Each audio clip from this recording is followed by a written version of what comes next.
Good morning, everyone on Zoom. Good morning. Oh my gosh, this is awesome. I can hear you through the ceiling. So if you guys do have questions, you can go ahead and ask them through your own microphones. That's totally fine. And then, of course, whenever you guys aren't chatting, then you can go ahead and just mute yourselves.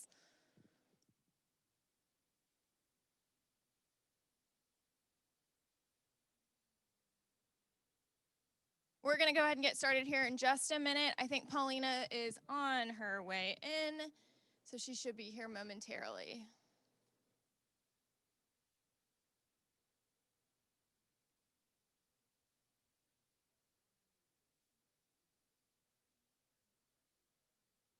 If you do want to post in the chat, you definitely can. We did fix the setup so that you guys can put the chat up.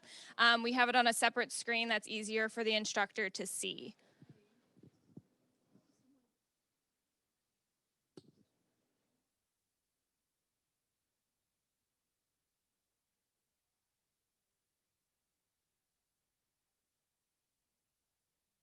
Yeah. Good morning, guys.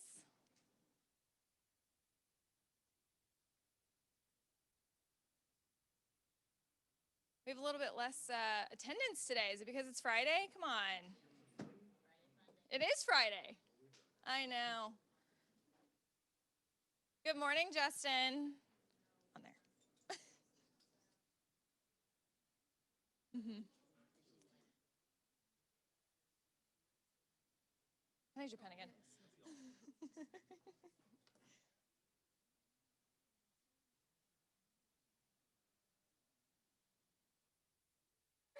Good morning.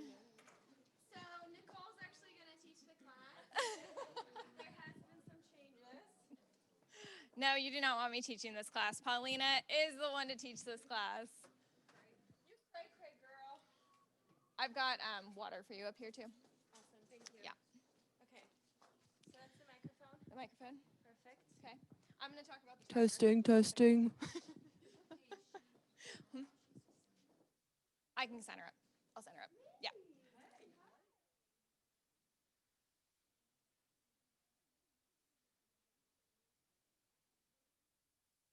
Yes. Everybody has to sign in.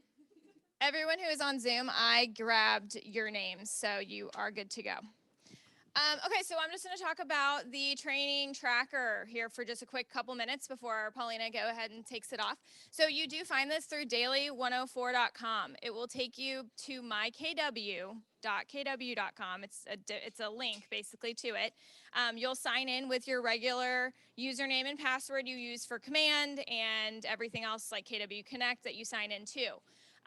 You can search my tracker and it'll take you directly to this and you can input your numbers. So whenever you're doing anything at the end of the day, go ahead and put your numbers in because then we are going to track this leaderboard. Again, little friendly competition, so that never hurts anybody. So just make sure that you guys are doing this. If you have questions on it, go ahead and email me or text me.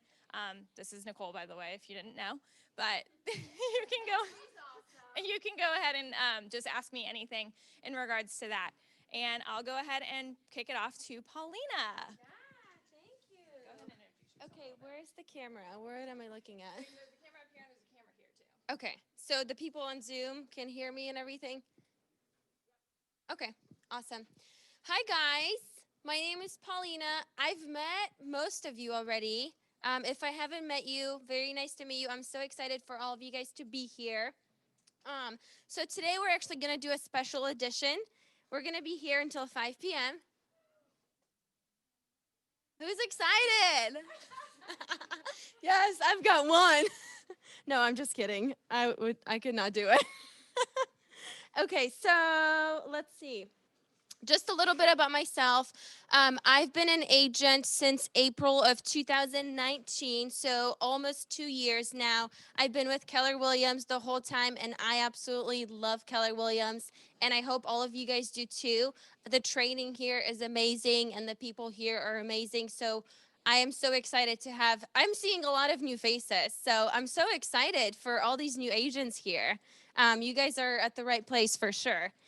So, I'll make you guys a deal. I know this is 3 hours. We might get out of here early, but you guys have to participate. And you have to pay me $20 after class. I'm just kidding. So, sort of, yeah. Um, I want to know. Hey, Nicole, is there a marker? Oh, okay. So, I want to know. We're going to be talking today about finding your business and lead generation, which is the most important thing in this business. Because without lead generation, we don't have any business and we don't make any money. And what are we here for?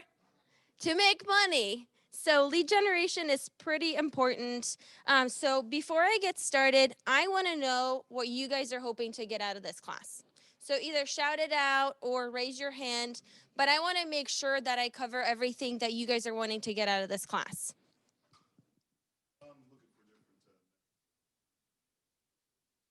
Okay, so different sources of lead generation. What else?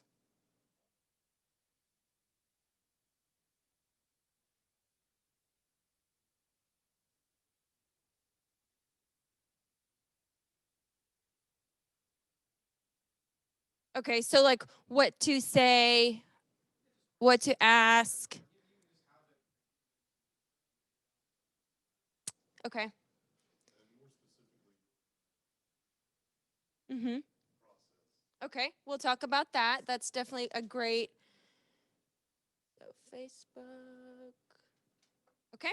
What else? Anybody else?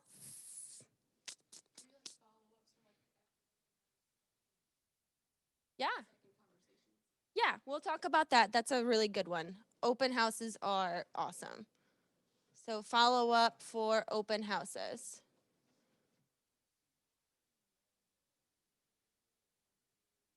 Mhm.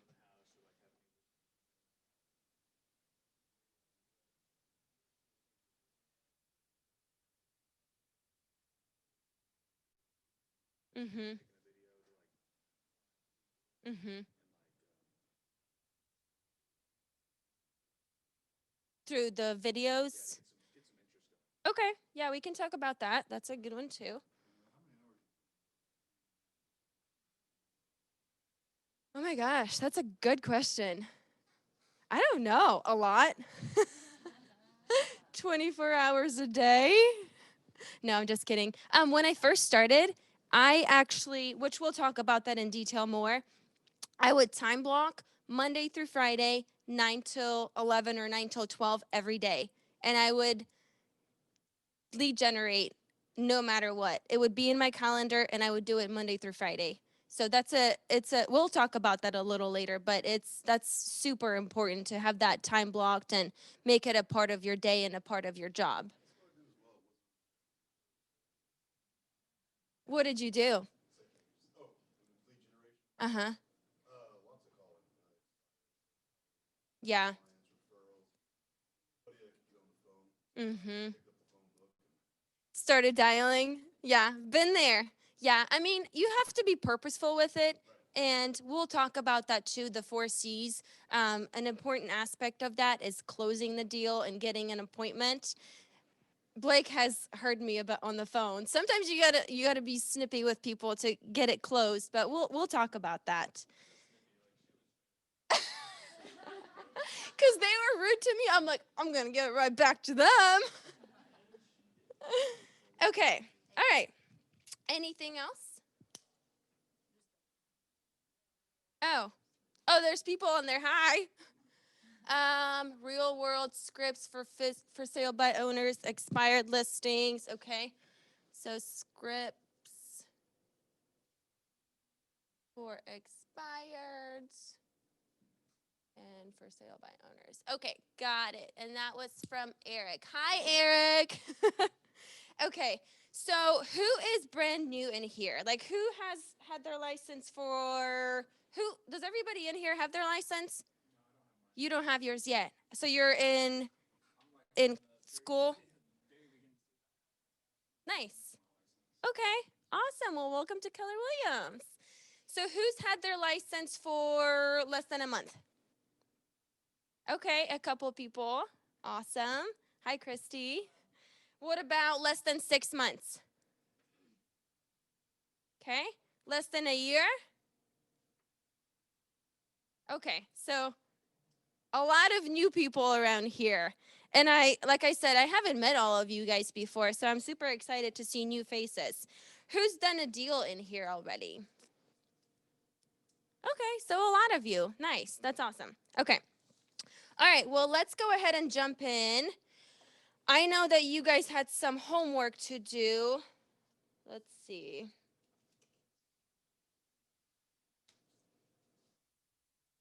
So, did you guys do your mission that you were supposed to do? Are you shaking your head? You're fired. No, do not leave. Who actually did their homework? Nobody? Guys. So the mission, isn't this part of your homework that you have to do?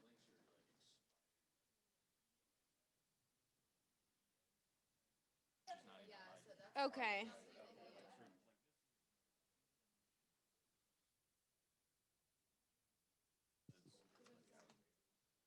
Okay. So some of it isn't working. Okay.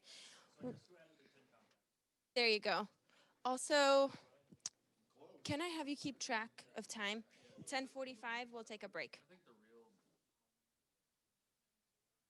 So the 10 force, 10 contacts, 10, what's the other one?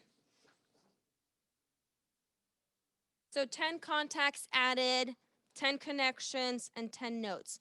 Who did that stuff? Okay. Okay. So that's how you guys are tracking it? Okay.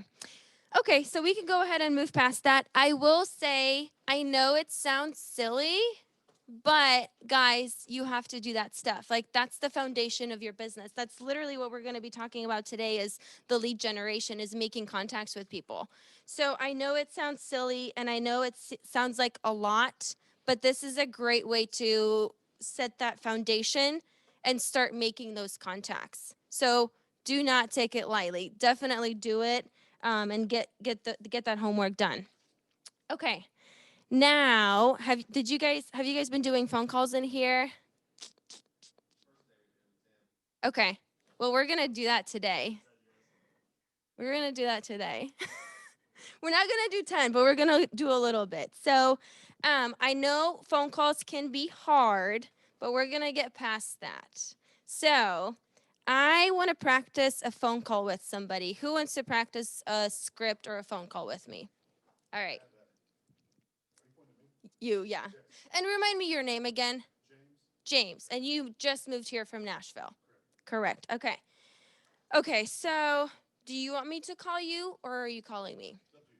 I'll how about you call me first? Paulina.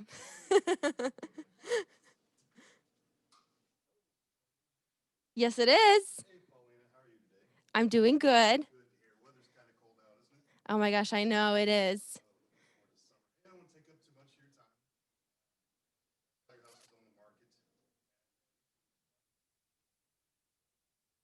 Yeah, we are, but you know what? We just haven't had really good luck. So I think we're going to wait for, I don't know, maybe until next year.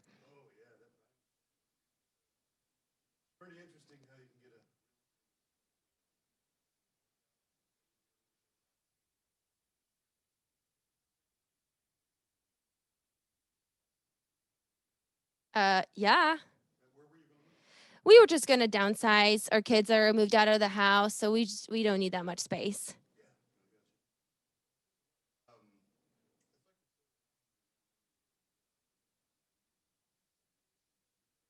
Mhm. Yeah, possibly. I mean, that sounds nice.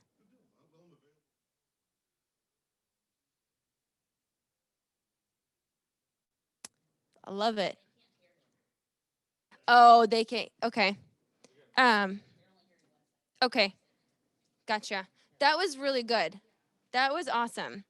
And the really one thing I like that you did is if you were to sell it in the next 30 days, would you do it? Because so I guess you were calling an expired listing. We should have clarified that. Yeah. No, that was a really good script. That was really good. Who else wants to try one with me? And let's do one. Let's just do a contact in your phone. Somebody maybe that you know that you haven't talked to in a while, just to connect with them. Who wants to do it? Can you guys hear me on the Zoom? Who's gonna be brave? You already know her because you're on your phone. So. Okay. So let's make sure that we can hear.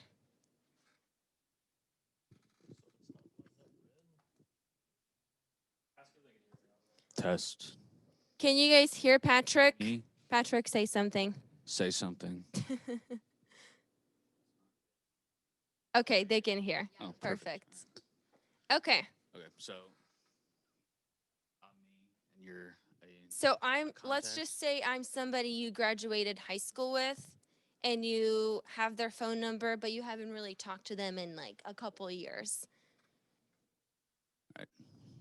ring ring. Hello, this is Paulina. Hey, Paulina, it's Patrick Lanigan. How are you? I'm good. How are you, Patrick? Hey, we had a couple classes back in high school. Mrs. Shapiro's class. Do you remember that? Mrs. Shapiro, how could I forget? Crazy old bat. Anyway, I just want to catch up with you. I saw that you had recently got a new dog on Facebook. That's awesome. Thank you. And I just wanted to reach out to you and just see how you're doing. I mean, just wanted to catch up. Yeah. Well, thanks for calling. We're doing good. Just staying busy and trying to stay sane through all this craziness. Yeah, how's life been during COVID? It's been good.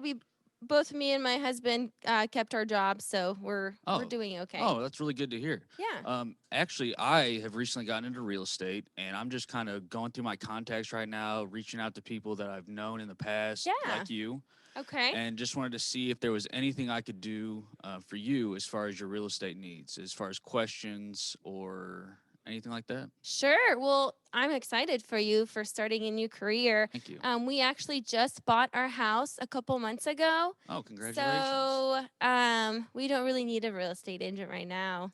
Okay, well, I know, statistically speaking, people move about every 7 years, so I would like to just, keep in touch with you, send you some content that, might be beneficial to you with your new house, your new dog.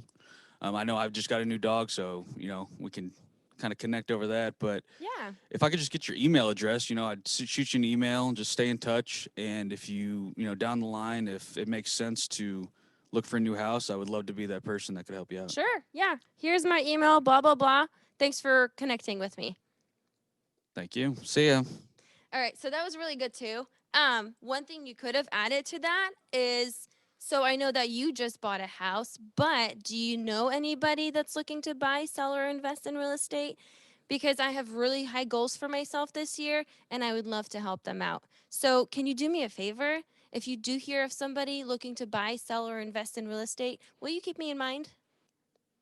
So, because you will come to that if, they might have just bought a house or sold a house, but that doesn't mean that maybe their friends or family or somebody that they work with are looking for an agent. So, always think about that. Always think about maybe not them, but maybe it'll be somebody that they know. So, that was really good, Patrick, but I would just say just add that one thing in there. Okay, does anybody else want to do it?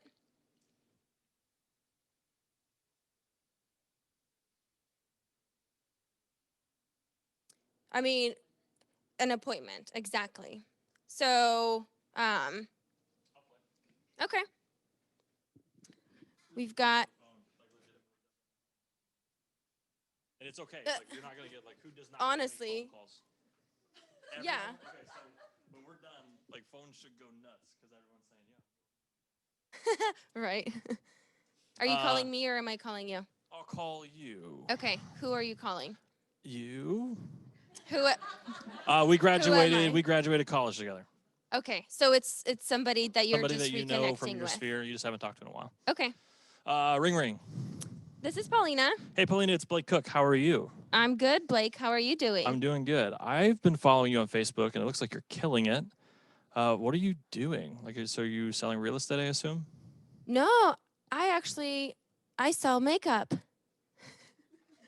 Wait, am I the real estate It doesn't matter. agent? It doesn't matter. Yeah, I sell makeup.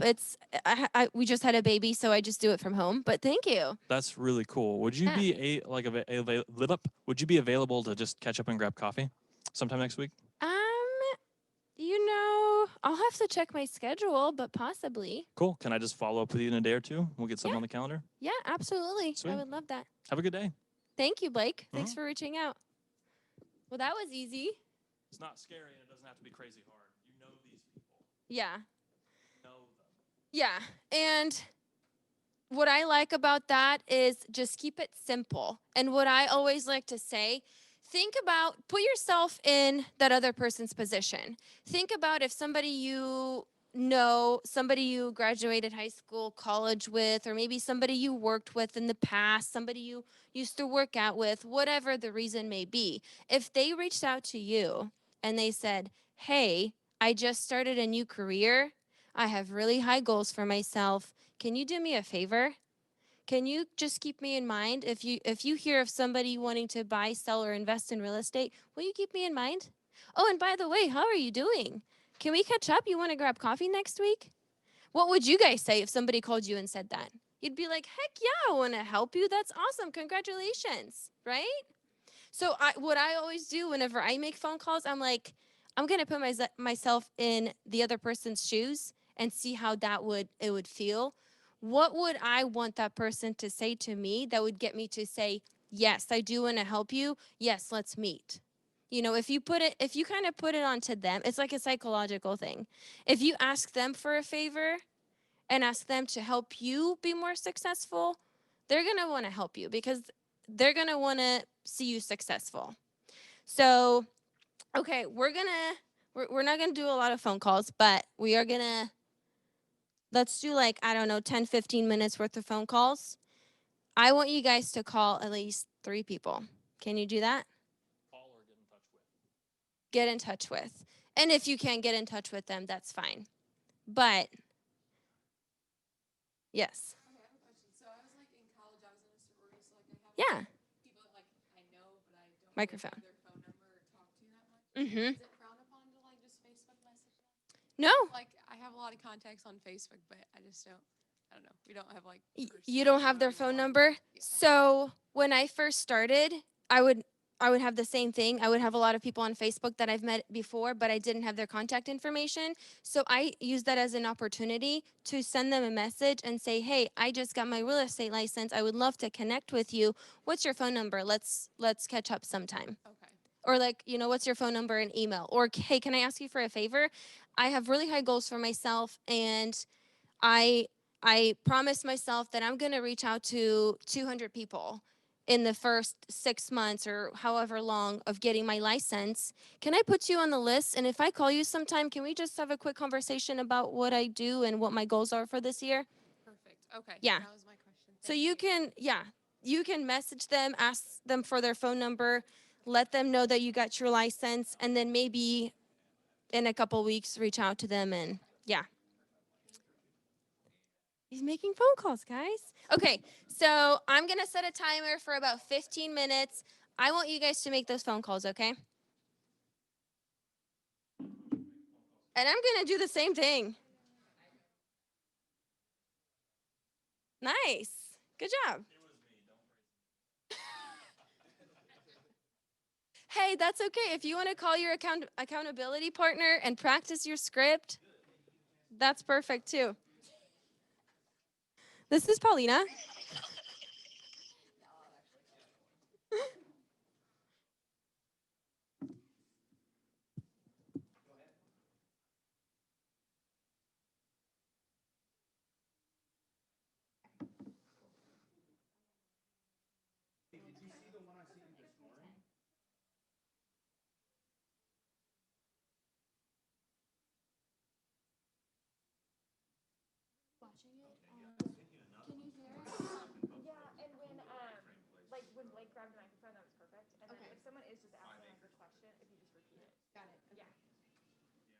So both of these are on right now. Yeah, and you'll Okay. when they're off, like the buttons are here, but you just.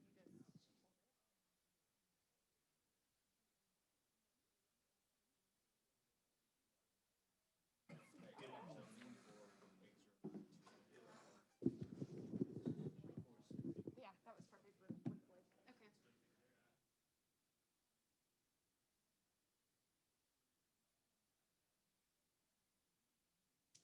This room needs to be loud right now. Hi Jim, how are you doing? I'm about to make a phone call too. So I just wanted to give you a quick shout out of party because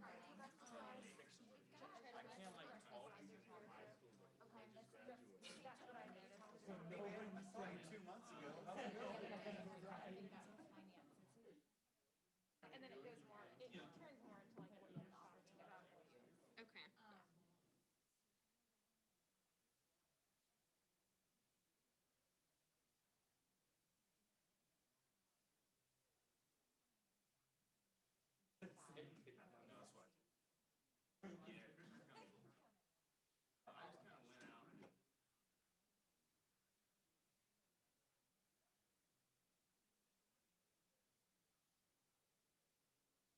I thought you'd be all excited doing jumping jacks. I said I thought you'd be all excited about this. Last time I talked to him, he's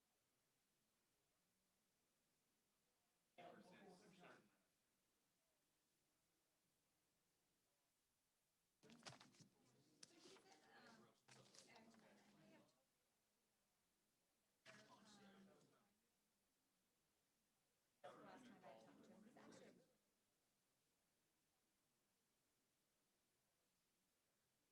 so he is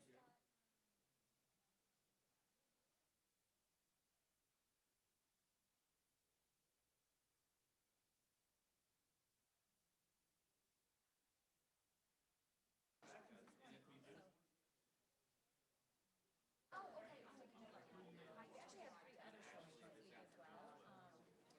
All of them say yes. That's the most frequent thing I'm getting, which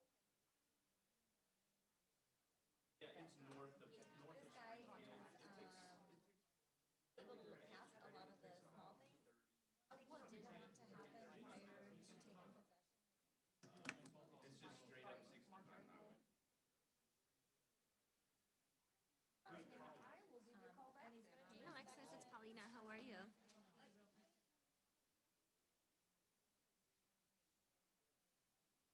Yeah, perfect. All right, man, and I'm gonna send it one to you one more time just to make sure you get it. There's no reason to have an appraisal.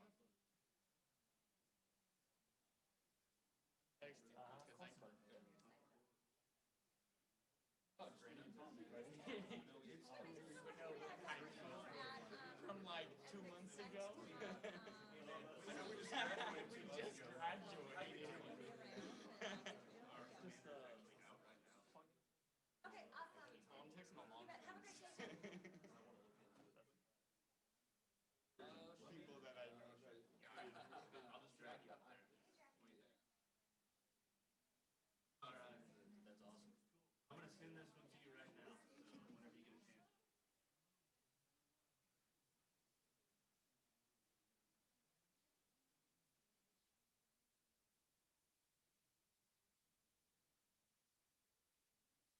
Keep calling people. I'm making phone calls too. I just got rejected. No, that's fine, dude.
we have about 5 minutes left of you guys making phone calls. Make sure you're using this time wisely, not just sitting around.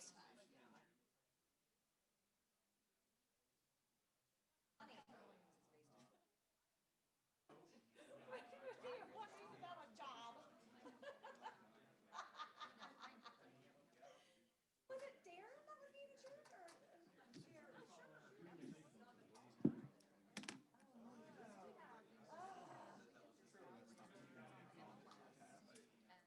Are you and Darren like completely out of Central or what?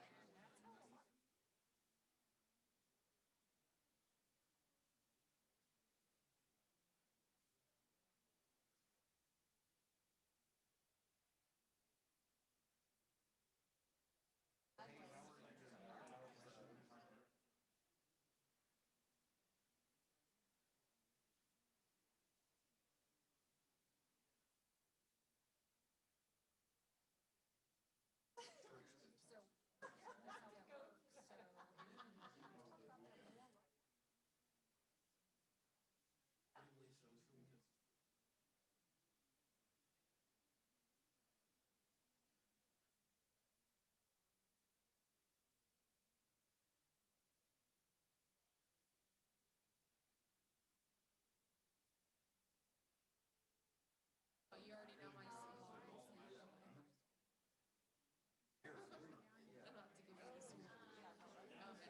Not to give you this and my job. But you don't read that kind. I was like looking through my phone. So like my friends that obviously if I don't have them, they're gonna be in trouble. So.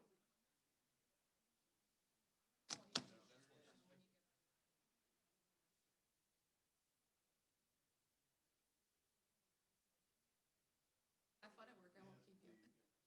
Okay, bye. Talk to you later.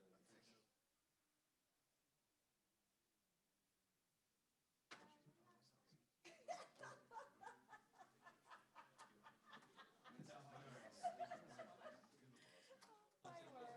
because of. We'll go back and look at it. To do it. Okay, so not the phone call that I thought we were having. I wanted to call to see if you knew anybody who was gonna buy real estate that may. I know Tabitha, but that's gonna be a while out, right?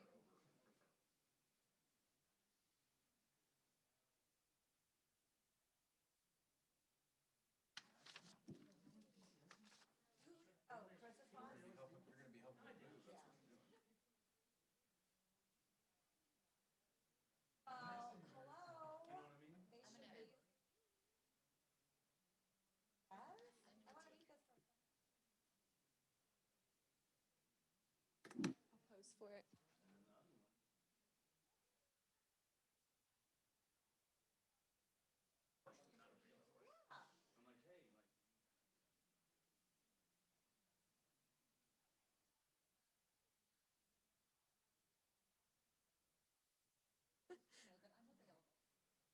Got it? If you would like to use me.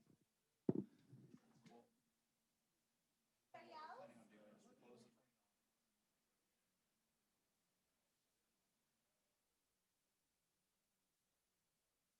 Oh. We're almost done making phone calls anyway.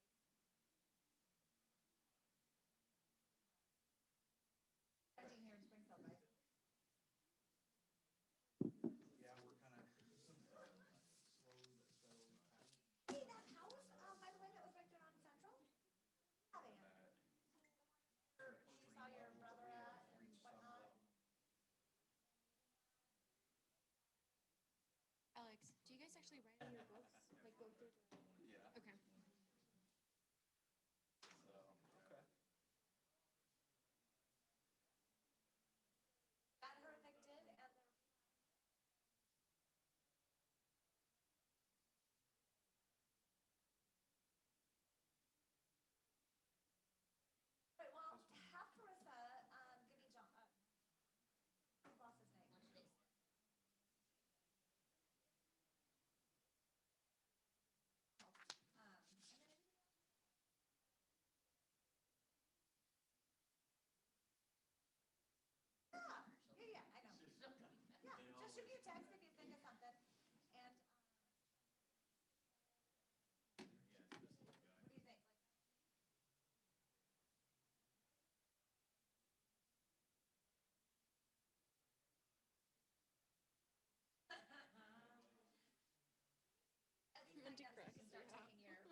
one.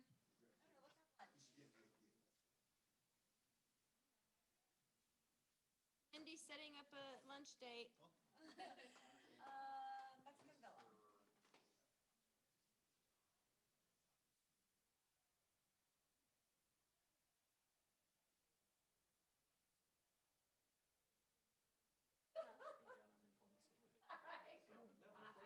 Have a great day. Enjoy your painting. Okay, I think everybody's done except Tyler.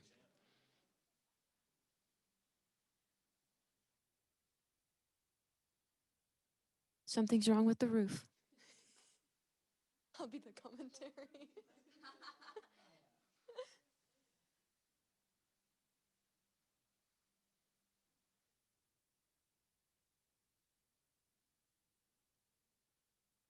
I'm proud of you guys. Well, those of you that actually did it. Mindy was doing good. He said, "Do you guys mind? I'm on the phone."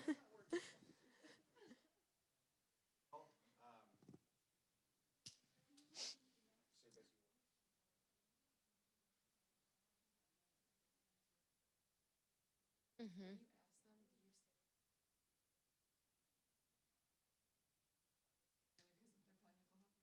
Yeah.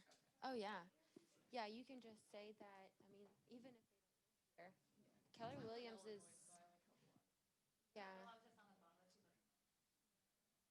Like Keller Williams is all over the country, so like I can get you connected with a great. Yeah. Because then, hello, referral. Yeah.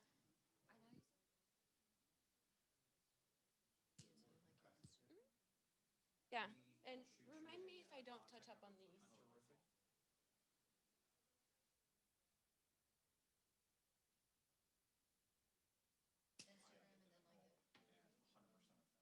Yeah. But Facebook is the. What? I have a LinkedIn and it says that I'm a realtor, but I don't really do much with it.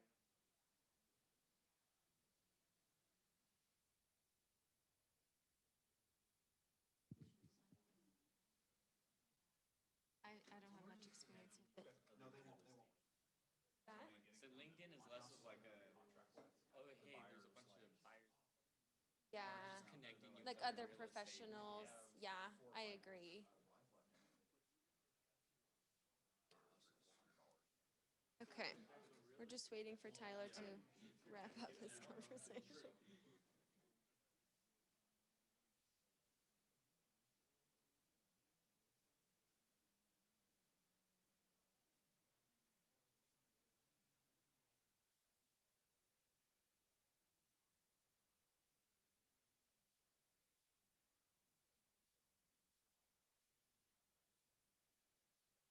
Mm-hmm.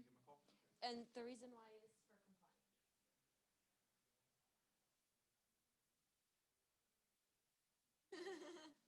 Okay. Good job. So, who got an appointment? Nancy got one? Mindy? Tyler? You got one? Hey, there, whatever. You got an appointment. You got one? Good job. How hard was that? And I heard I heard you guys and the conversations went great. It's like you were just talking to your friends and catching up and asking them how they're doing and then boom, by the way, I'm a real estate agent. Do you know anybody or are you looking to buy or sell? And it's that simple. Don't overcomplicate it. Just keep it simple, be professional, short and sweet, to the point, get that appointment, move on. Because I don't want to be sitting there and talking to you on the phone for hours anyway. Sorry. So just keep it simple, get the appointment, on to the next one. And the more you do it, the easier it gets. And then it's kind of like second nature. Like you know what the people are going to say and you know what you're going to say yourself. It just gets easier. So the more you do it, the easier it gets, and then it just becomes second nature. Make this part of your day, guys. For real. It works. Make it a part of your day, 9 to 11 Monday through Friday or whenever you can, and just stick to it. The more you do it, the better it gets, and then you're just setting a good foundation for your business. It'll pay off. It may not pay off right away, but maybe down the road Bob is going to be like, "Oh, I'm looking to buy a house. I remember Alex called me a couple months ago. I'm going to give her a call." So it's going to pay off. So okay, let's get into the material. If you guys are following in your books, I am on page 13. Get your head in the game. So, why is active lead generation important? Who wants to answer that? Why is lead generation important? Because you can't have any business without any leads. To keep your pipeline full, exactly. Keep your name out there. Yep, that's a great one. What else? Makes you money. Because what are we here for? This is our job. We're here to make money. Absolutely. So I don't know if you guys want to write this down, what I have word for word. It's up to you. Those are all really good answers. So why is active lead generation important? Active lead generation ensures that not only will you get business quickly, but when done consistently, it also ensures a steady stream of business, just like you said. Said another way, active lead generation turns the feast or famine cycle that most agents go through and creates a steady upward increase in business. So just like you said, what's your name here in the middle? Trudy. Yeah, keep your pipeline full. And it's not really about being perfect, it's about being consistent. You don't have to be perfect with your scripts, just be consistent. It's a numbers game. The more you do it, the more it's going to come back to you. Okay, moving on. I know I kind of said that really fast, but you guys get the general idea, right? What's more important, being perfect or consistent? Yep. Yeah. And if you just remember that, it'll help, especially if you're still afraid of making phone calls because you're like, "Oh my gosh, what do I say? Am I going to like stutter? Am I going to say something wrong?" It doesn't matter. Just be yourself, be genuine, and just like Blake said, it's more important to be consistent than be perfect. Fail forward, absolutely. Yeah, exactly. And then you just learn from your mistakes and you just get better and better as you go. So I was 4 minutes late. Did you brag on what you've done last year before this? Anyways, next Okay. question. Okay. So guys, you closed 82 units Yes. by yourself Yes. for a volume of 12 point what million? 6. 12.6 million. 82 deals. Like that's a lot of money, guys. So when she says do this consistently, if you're going to these classes and you're asking, oh, what do I do? How do I do it? She's telling you. Yeah. She just did it 82 times in a year. And I'm honestly new, just like you guys. And everybody keeps asking me, what's your secret? What are you doing? This is exactly what I'm doing. It's just being consistent and making those contacts. It's simple. You just gotta talk to people about real estate, come from a place of contribution, and set those appointments, close those deals. Yes, Patrick.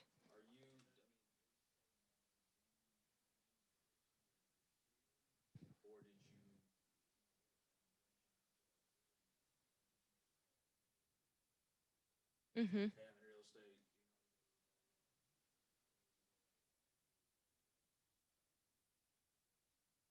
Mm-hmm. Sure. So Patrick, for those of you on Zoom, Patrick is asking when I first started what kind of lead generation I was doing, if I was just calling my sphere or if I was doing other things. And the answer is I was doing everything because I was trying to figure out what works best for me. So yes, I was calling my sphere. I was messaging people on Facebook. I was reconnecting with people that I haven't talked to in a while. I was door knocking. I was calling for sale by owners. I was calling expired listings. I was doing all of it just to figure out what works for me. So, because I made this a full-time job. So I'm like, I have all this time. I might as well do something with it. Can I say something? Yeah. Okay. So I actually started, I think, about a month before Paulina. Mm-hmm. And so we were in the same Ignite class when we started. Yeah, And I so remember that. it's kind of cool to sit here and be like, oh my gosh, she turned into a god. Like I started before her and she's like, woo, way up there. But I can remember sitting in class and the professor's up there talking. Professor, I'm calling you a professor. The agent, the experienced agent, is up there giving advice, and Paulina asks a question. She asks questions in every class. First off, she was very thirsty for knowledge, but then the agent up there said something about, well, you don't want to sound desperate, and Paulina's like, but I am. How do I get more business? So she literally just kept plugging away, and there was no there was no stop. She just kept going, and that's what I remember about you in Aw, class. thank you, Mindy. And I remember that too. How long did it take you to close your first deal? I closed my first deal like a month and a half of getting my license. And you know why? It's because before I even had my license, I was already telling people that I'm getting my license. Yes. I worked in sales. The question was, what does Paulina do before real estate? What did I do before real estate? I did sales. Why did I switch to real estate? The sales that I was doing were a high pressure sale, and I did not like that. Although I did fall in love with the sale aspect of it, and I love to love on people. I'm very relationship oriented, so I wanted to keep the sales aspect of it, but also provide a service that everybody needs, and kind of a way to serve and give back to the community. And how long have you been in real estate? I'm going to keep asking you questions because it's important that they understand You're why you're cutting standing into there. our precious time here. We've got plenty of time. Since April of 2019. So not even 2 years yet? Almost, it'll be 2 years this April. That's insane. Yeah. Guys. Yep. Like, if you want to make money, she's telling you exactly how to do it. And it's not sugar-coated. It's not some secret pill. It's literally just do it. And I still don't. No, and I still don't. And like I said, everybody's like, what's the secret? What are you doing? And this is it. I'm just loud and annoying about real estate. So anyways, thank you for that, Blake. How many hours is your typical work week? My typical work week, how many hours? Oh my gosh, if you ask my fiance, it's 24/7, 7 days a week. I work a lot, and it's because I love it. So I would say on average 40, 50-hour work weeks, if not more. Yeah. But I enjoy it so much, it's like a passion, that it doesn't even seem like working to me. So if you guys, I know becoming a real estate agent, you're kind of trying to get away from that 9 to 5. But when I first started, I treated it like a 9 to 5 job. I would show up every morning and I would do the things I needed to do because I took it very seriously. So if you kind of treat it like a 9 to 5 without it being a 9 to 5 job, then it's gonna pay off. Mhm. So, yeah. I just wondered because I'd love to make $12 million or however much, but I also have a toddler, so. Sure. Yeah. Well, the great thing about this job is you can make your own schedule. So even with, a toddler, you can just work from home and work from your computer and make your own hours. I know it's a little harder for people that do have kids. I don't have kids personally, so I know it's a little more challenging, but the good thing about it is that you can make your own hours and just work whenever you are available. That's one of the things that attracted me to this. Oh, yeah. Yeah, for sure. Okay, so. Sorry, one last thing, and then I promise I'll shut up. She was talking about that. Understand that like around 32 to 35 deals, depending on your price point, is 6 figures. Okay? That's you walking home with $100,000. Say that one more time. 32 to 35 deals around Mhm. our average price point makes you Mhm. walk home with 6 figures. Depending on how expensive you run your business, there's some other things to that and Right. taxes. But so yes, you don't have to work 90 hours a week if you want to make a lot of money. Like you don't have to sell 82 to make a lot of money. Mhm. That's a lot of money. You can sell 20 and make really good money, 30, make really good money, and maybe not work as much. Yeah, you're right. And let's say 36 deals, that's 3 deals a month. Mhm. That's doable for you guys. It's Mhm. very doable. Okay. Next question in your guys' book, we're still on page 13. What do you think is different about the lead generation of successful agents compared to their not so successful peers? Boom! Consistency. Yep. Yeah. Make it a daily habit. Make it a part of your day. I always say this, if it's not on your calendar, it doesn't exist. So how many people in here actually time block? Good. I want to see all those hands up. It is so important. So one thing that I encourage all of you guys to do is time block, lead generating every day, 9 till 11 or 9 till 12. Or, if you do have kids, maybe when they're taking a nap, make it work with your schedule, but make it a point to time block it and actually do it. Okay, moving on to page 14, make it happen. So lead generation, it's your number one job. So this kind of goes about what the goal of lead generation is, which we're starting with leads. Obviously, just like we did on the phones, we want to convert those into appointments. We want to meet with these people and then turn those into agreements. So agreements would be, is it Blake? Would agreements be like if they have actually agreed to do business with you? It's like employment. Yeah. They agree to work. So I don't think you necessarily have to have documents signed. I think it's just them choosing you as, their person, their agent. And then obviously after that, contracts and then close, which also means payday. So this is how it happens. So you get paid here, and then it all starts with lead generating. Without lead generation, you're not getting paid. So it's that simple. Does everybody understand that funnel? I was like, I know everyone's hitting it really hard on all this stuff, but does anybody have any questions about the funnel?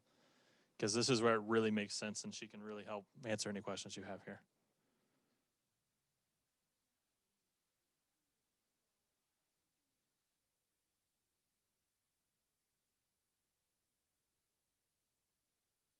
Oh, you're fine.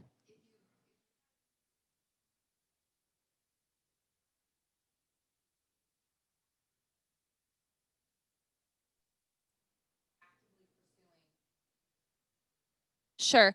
So a lead can be actually both of those. Will you repeat the question really fast before? Yes. So her question is, how do you qualify a lead? Is it somebody that you know is actively looking to buy or sell right now? Or can it be somebody that you've just connected with and they may be wanting to purchase in the future? Both of those are examples of leads. The difference with those two is the person that's looking to buy or sell right now, you're going to turn that into an appointment, an agreement, a contract very quickly. But the person that's like, oh, we might be looking to buy in the next year, then you're going to have to love on that lead and follow up with them. And there's still a lead, but it's going to take long-term nurture to turn that lead into an agreement and a contract. So to answer your question, both of those are leads. It's just going to be a matter of how you, what you do with it.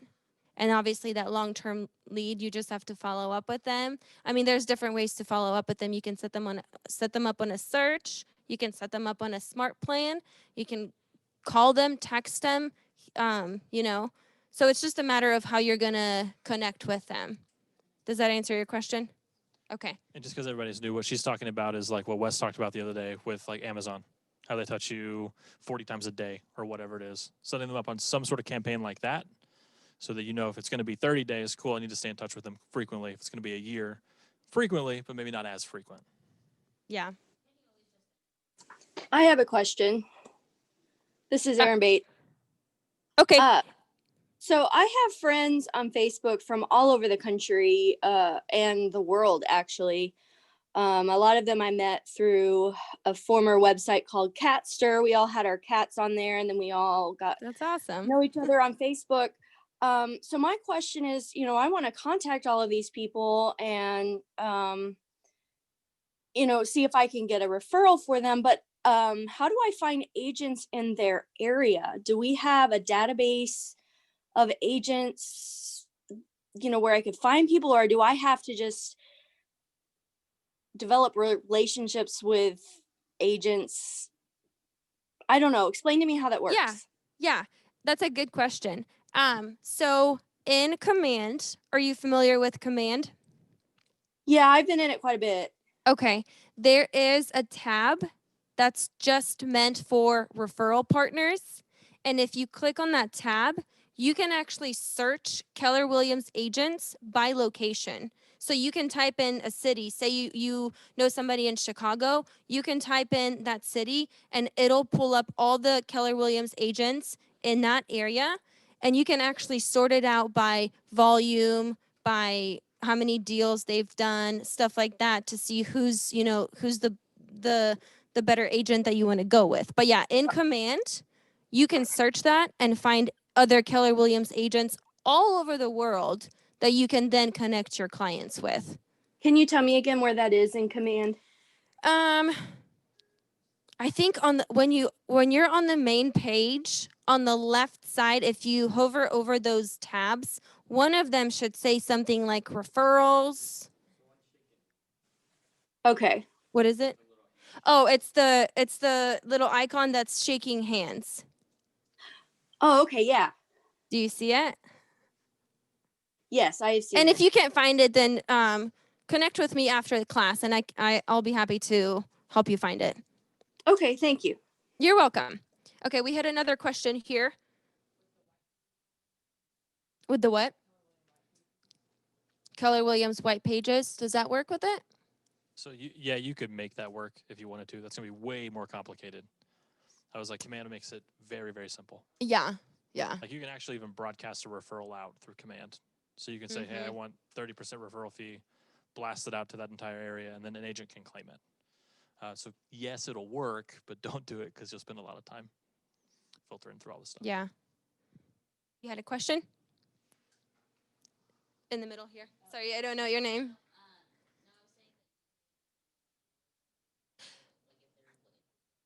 Mm-hmm. Yeah. Yeah, you can absolutely do that. I will say that even if you do send them your website, still follow up with them. Because there have been many times where I shared my website with somebody hoping like, oh, okay, well now they have my website, so they're going to call me. And I missed out on that lead because another agent followed up with them.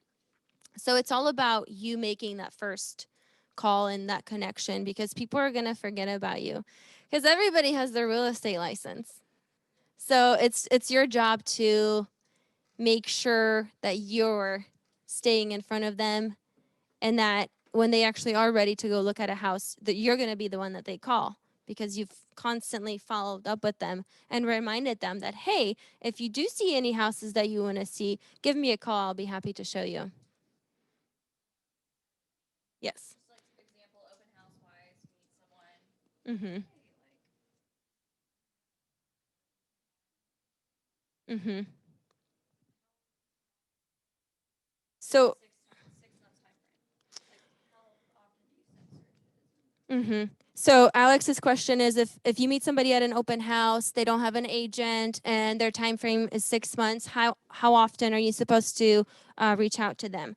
I'll go into that a little bit when we talk about open houses, but I hit them like 3, 4. I do 3, 4, 5 contacts within that first week, and then after that, I contact them at least once a week. Yeah. But we'll go into more detail about that a little later. That's a great question. Any more questions? I have one. When Okay. do you stop following up with them? I don't. No, I know. And that's I don't. stop at X on a house lead or a social media lead. I don't stop at 4 weeks or 3 weeks. Just don't stop. Yeah, unless they tell me, which I actually, on one of the phone calls I made, they said they bought a house with a different agent. Oops, that was my bad. I didn't follow up with them enough. But yeah, unless they say, hey, we found another agent, or we've already found a house, then I stop. But until then, I ain't stopping, okay? Okay, good questions, guys.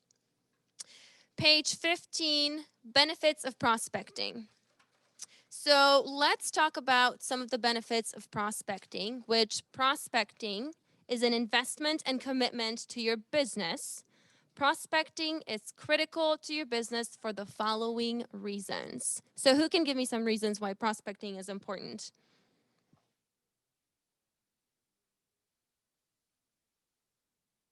Helps you refine your approach. Yep. Anybody else? So Yes. So we're all in it to make money, and we have to prospect to do it.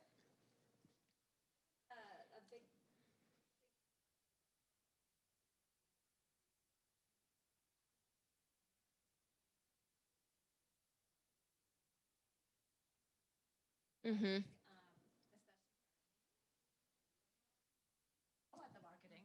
Oh. Hi. We don't have a ton of money to throw at the marketing. So rather than trying to get your name out there in that way, which could possibly be effective, it's going to be a heck of a lot more financially feasible to make these one-on-one contacts. And even if you had the money for all the marketing, I think those one-on-one contacts are so much more personable and lead to much better results while you're small. Yeah. And even, I mean, you don't even have to be small. You're right. It's all about those personal touches. Because if it were me and I got an automated email from one agent and then a phone call from another agent, which one am I going to go with? I'm going to go with the one that actually took the time out of their day to give me a phone call. So yeah, you're right.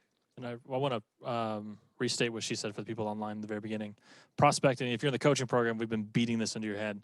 Prospecting is a two-way conversation, right? It works both ways. You're actually having a conversation. Marketing is a one-way conversation.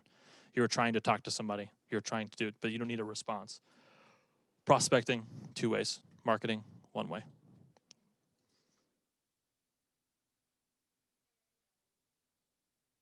Nice. Good job, Aaron. Okay. So prospecting is inexpensive and yields immediate results, just like Mindy said. Puts you in control of filling your pipeline of leads, which we talked about that too. Increases your confidence and skill. So true. I mean, I guarantee if we sat in here in this room and made phone calls all day, you guys would come out of here experts and you'd be like, this is easy. I can do this all day, every day. Keeps you in direct contact with the market and protects against market shifts, which is also very true because this market changes almost every day. So this just makes sure that you're educated and you're talking about the market to, your clients or other agents. So why are these benefits important to both new agents and agents that have been in the business for a while?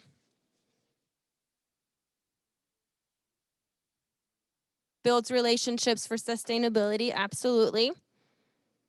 And that's basically it.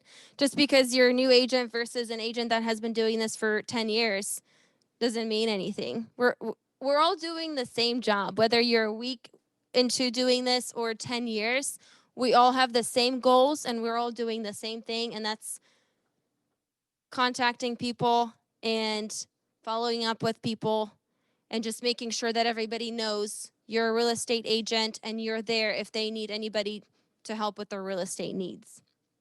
The one myth that I do want to talk about is everybody always thinks that prospecting is annoying. Like, oh my gosh, I'm going to call this person and they're going to think I'm so annoying and blah, blah, blah. Well, how many of you guys think that? How many of you guys think if I call this person right now, they're just going to think I'm annoying? And just be honest. Because I used to think that, and that was like my limiting belief of why I didn't want to make phone calls. Because I'm like, oh my gosh, they're going to like hate me. They're going to think I'm so annoying. But it had to be a mind shift for me. I started looking at it as a job, and I made it a mission for myself to do this. So what changed for me is I started being really professional about it. So whether it was somebody that I've known for years or somebody that I just met last month, I treated them the same, and I was super professional, short and sweet, to the point, and I treated it like a business. Every person I talked to, which this is going to sound bad, I would put a money amount to it, and I would say to myself, if I called this person and could potentially make thousands of dollars, should I call them? Yes, I should, because this is my job and this is what I'm here to do. So, yeah, just if you think about it as your job and just make it super professional, it helps. Just think about it as, because I'm sure everybody in here has worked a 9-to-5 job, right?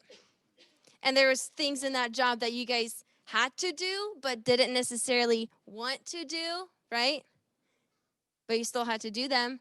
So think about it as that. Think about it as that one thing that you had to do in order to make money in your 9-to-5 job that you didn't necessarily want to do, but you still had to do them.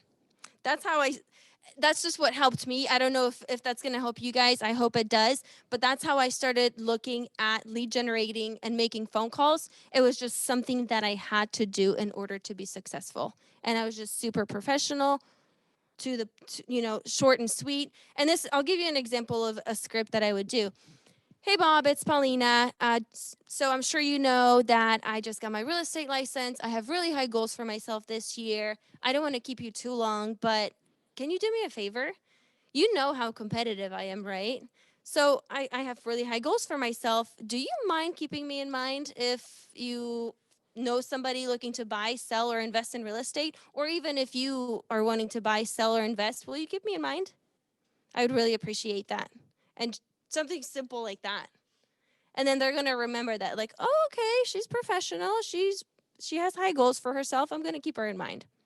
So, okay, I'm gonna give you guys a break because I'm nice like that. So we're going to take a 10-minute break, and then we will go over the 4 C's of prospecting.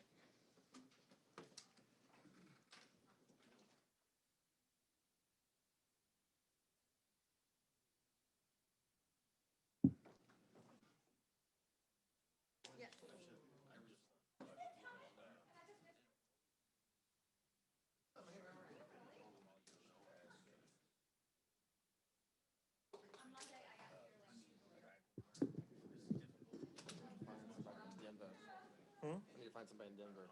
Colorado's where I like legit best friend.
Thank you. What's your name? Chad, what's yours? Chad? Paulina.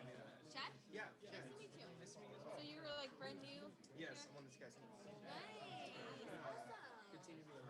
Huh? Good team to be on. Yeah. Blake You is remind me awesome. of a girl who works with Keller Williams in Nashville. Really? Yeah, we went to Missouri State together. Yeah. And she just like murders it. Like Aw. she did 107 houses there last year. I'm like, she's a tank. She's been in since probably around the same time as you. Oh my gosh, what's her name? Her name is Emily Wilson. Well, now it's Emily Peckham. Okay. Yeah. I don't think I've ever. You guys are like both your followers. Like you guys remember. I'll have to look her up. That's awesome. Cool. Thanks for teaching. Yeah, nice to meet you.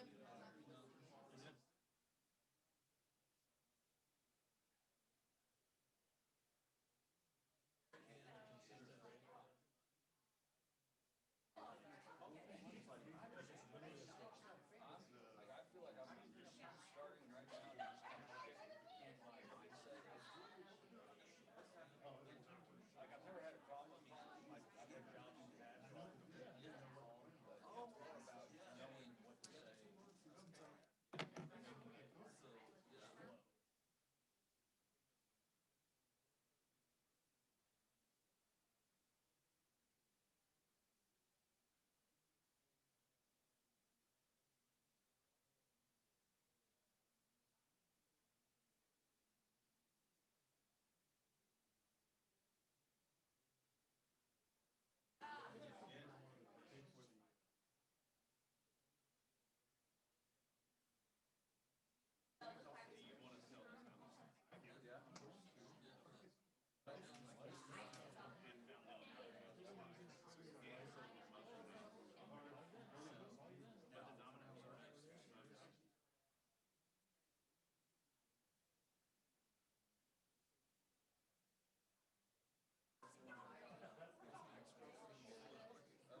okay with progressing the slides and stuff?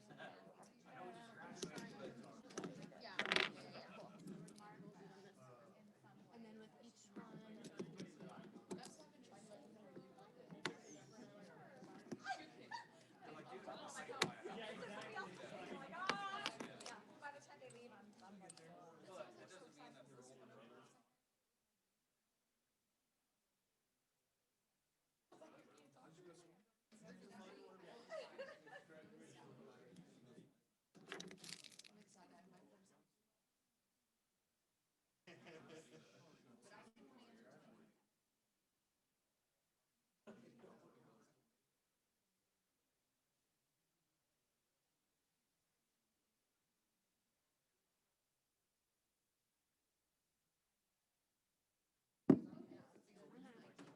I love this new training room.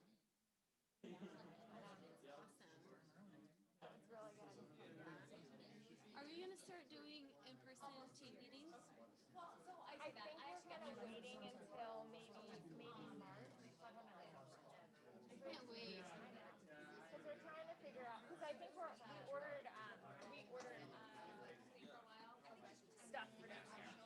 Like we're keeping all the chairs, yeah, but we ordered different desk tables and stuff. Yeah. But yeah. And then they just really know like kind of waiting like a month until we figure out what's gonna happen and then. Yeah, we're excited. You know, but and I think all classes and stuff can be taught in person because there's not very many people like don't have like 50 people in their So do they get 10 of these? Yes, we have more, and then that is something good to talk about.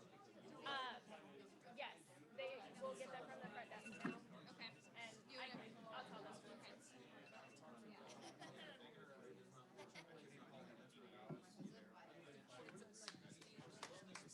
That's like, remember that last I know.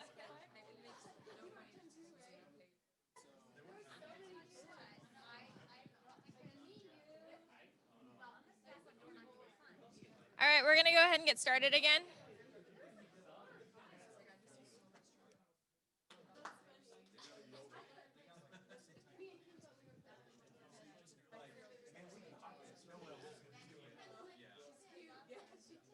Okay, so for your note cards, there are still some down here. We did also order more, so whenever you are needing new note cards, you will actually get them from the front desk. So you'll get 10 at a time, okay? Because that's typically what it is. Usually for the first week, you guys can usually take however many because you'll probably use them for the next week anyways. But then after the first week, we do have them just 10 at a time because I think you guys, how many are you supposed to do each week again? 10. 10, okay, Or yeah. No, 10 each. 10 each session. Yeah. Okay, that's what I thought. So 30 a week. So like I said, we ordered more, so there's going to be at the front desk. So you'll just get them from Lindsay. Awesome. Okay. Thank you, Nicole. All right. I'm going to set a timer or an alarm for our next break.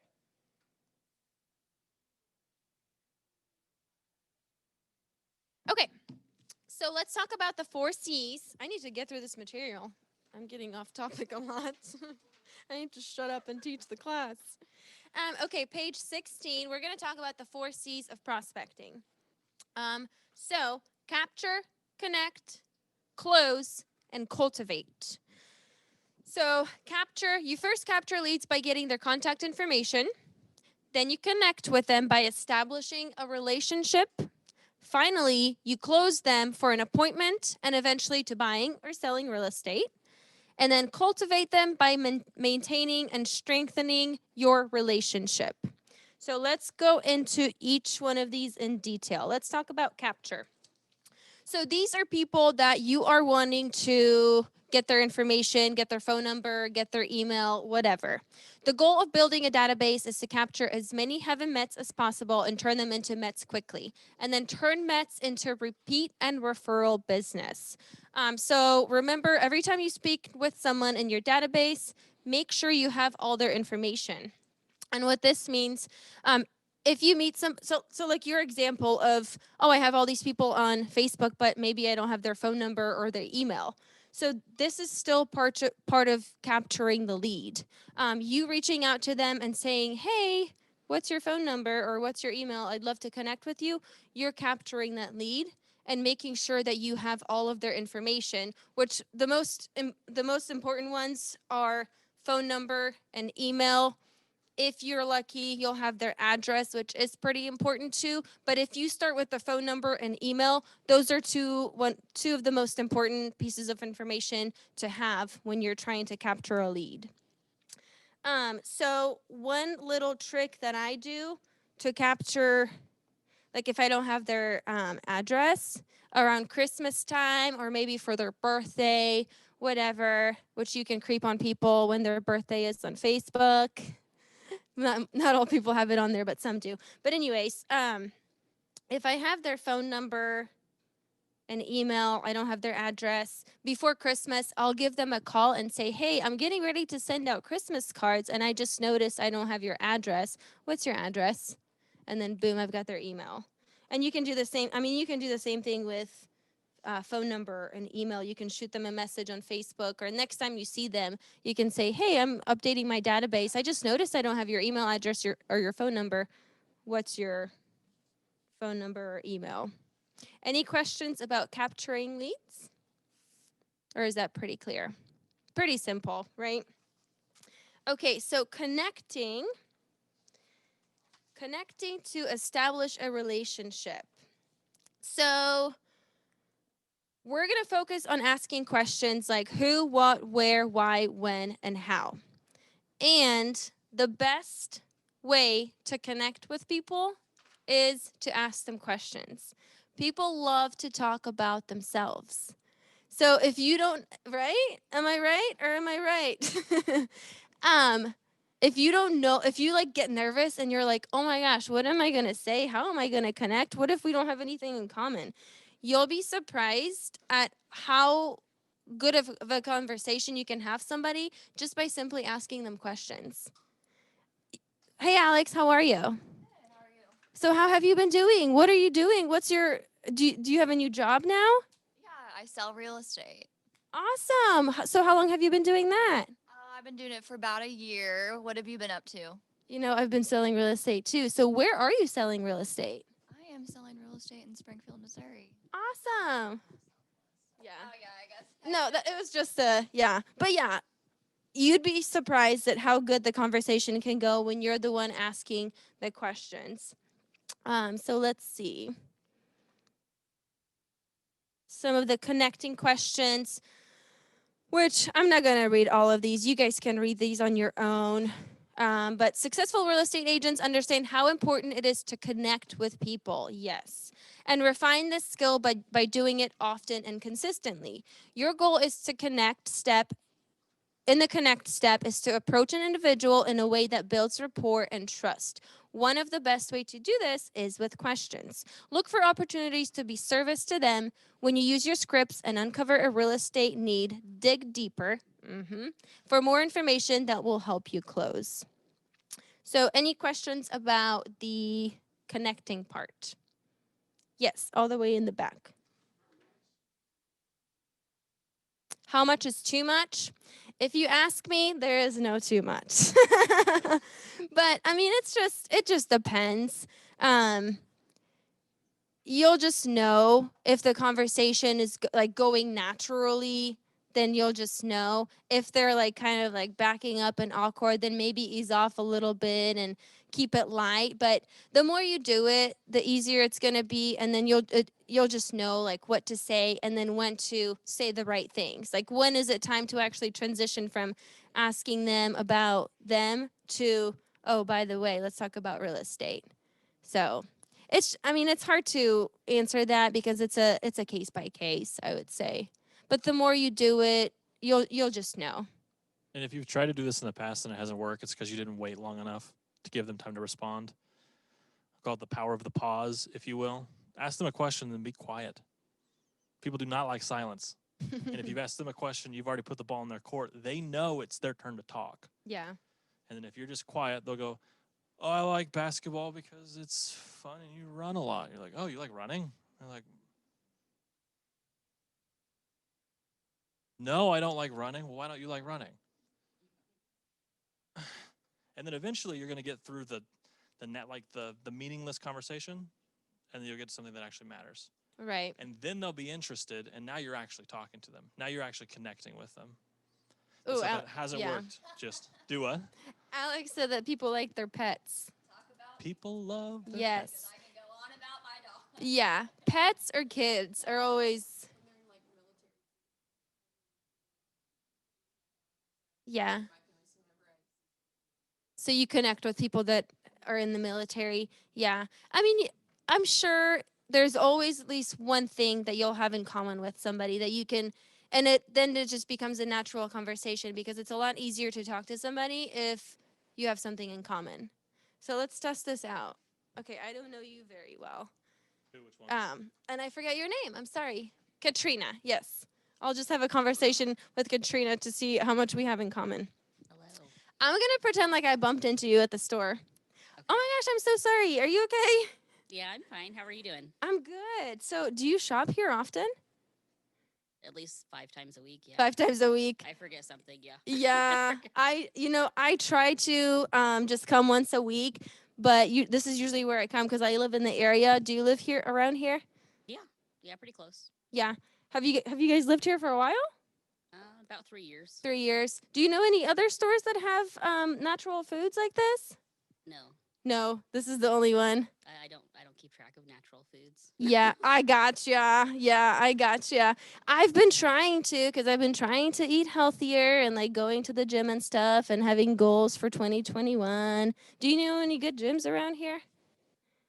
I have a treadmill at home. A treadmill? Where did you get it? We've actually been looking to getting one. At Sears. It took 6 months to get it. I don't recommend it. Oh my gosh, that's a long time. So is it just you using the treadmill or? The kids like to jack around on it. I don't I don't appreciate it. Gotcha. How many kids do you guys have? 5. 5 kids. Oh my gosh, that's awesome. My parents had 5 kids, so big family. I can definitely relate to that. So, okay, well that's it. But Sorry, I'm terrible at conversations. no, that was good. Yeah, you live close by. You have 5 kids.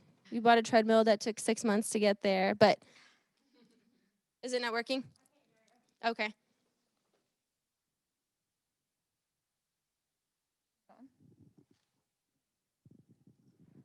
Can you hear her? Hello, can you hear me? I don't know because I'm not upstairs. Hold on. Can you guys hear us on the Zoom?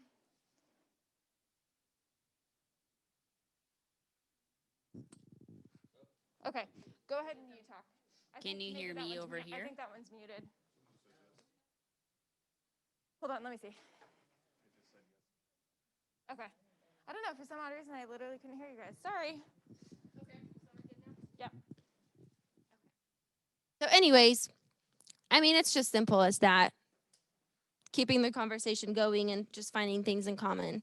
So, okay, any questions about the connecting part? Just bump into them. Just what? Just bump into them. Bump into them. Meeting new people at the bar. Yeah. I lived in Kansas City for New Year's Eve, and I went up to these 2 girls and asked them if she could take our picture. And now I follow them on Instagram. One lives in St. Louis, one lives in Kansas City, and I know what they do. And now they know that I sell real estate. There you go.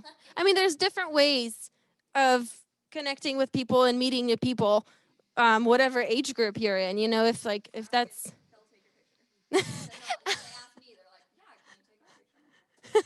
Ask people to take your picture when you bump into them at the store with a gallon of milk. Yeah, they give you their phone. I'm like, okay. Okay, don't do that. I did not teach that in class. Okay. Yeah. At the park, yeah. Or even if you take, your kids or pets to the park, you can just, yeah. Okay, so closing. Closing is a process of asking for business. Connecting is crucial, but unless you get their business, you won't be making any money. Many agents are very successful at connecting with people. It's the asking for business that is so challenging. Which was it you that kind of said that earlier? That you're great at making phone calls, you're great at connecting with people, but it's actually like closing the deal that is hard. Yeah. Your conversion rate. Gotcha. Okay. So yeah, asking people for business is very challenging, and I run into that as well. Like I find myself having a conversation with people, and my goal for that conversation was essentially to talk about real estate and, let them know that if they have any real estate needs, I'm there to help. But it's like almost like nerve-wracking going from, "Hey, how are you doing? How are your kids? How are your pets?" to, "Hey, do you want to buy a house?"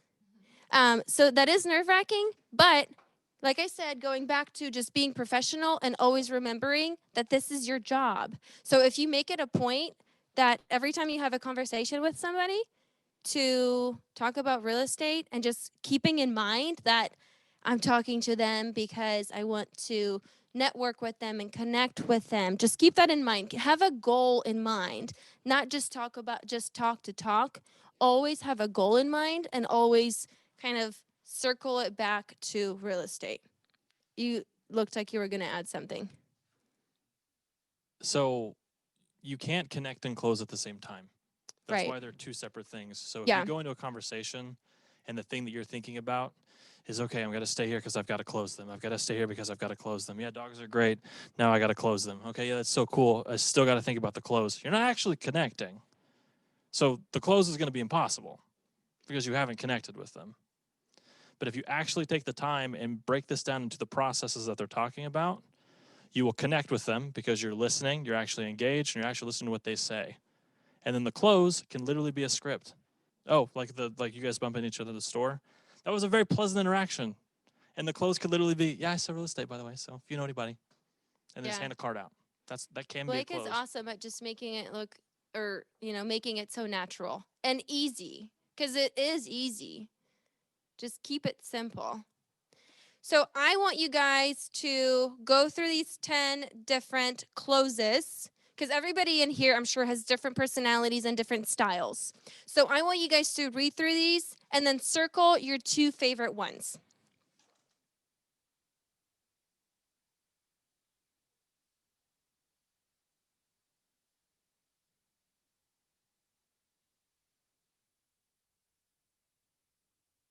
And then when you guys are done, just kind of look up so I know that everybody is done.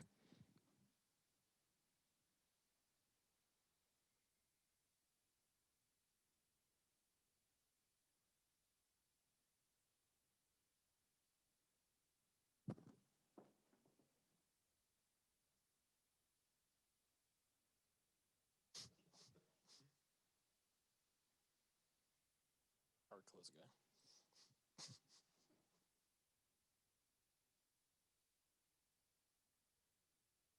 Sarcastic. Oh, you're a soft close.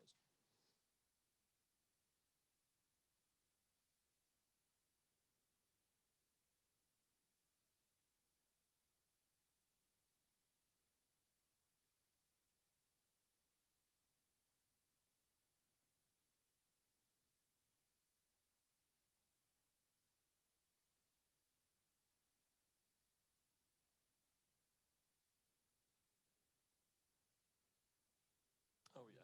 Oh yeah.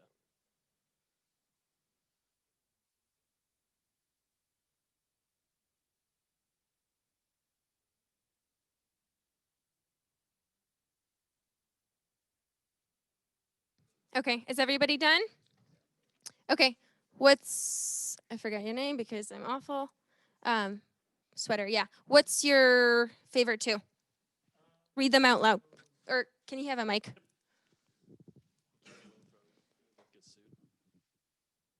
So I chose the number 1, the hard close, where it just says "Let's meet," and then I also chose number 8, take back close, where it says "I've really enjoyed visiting with you.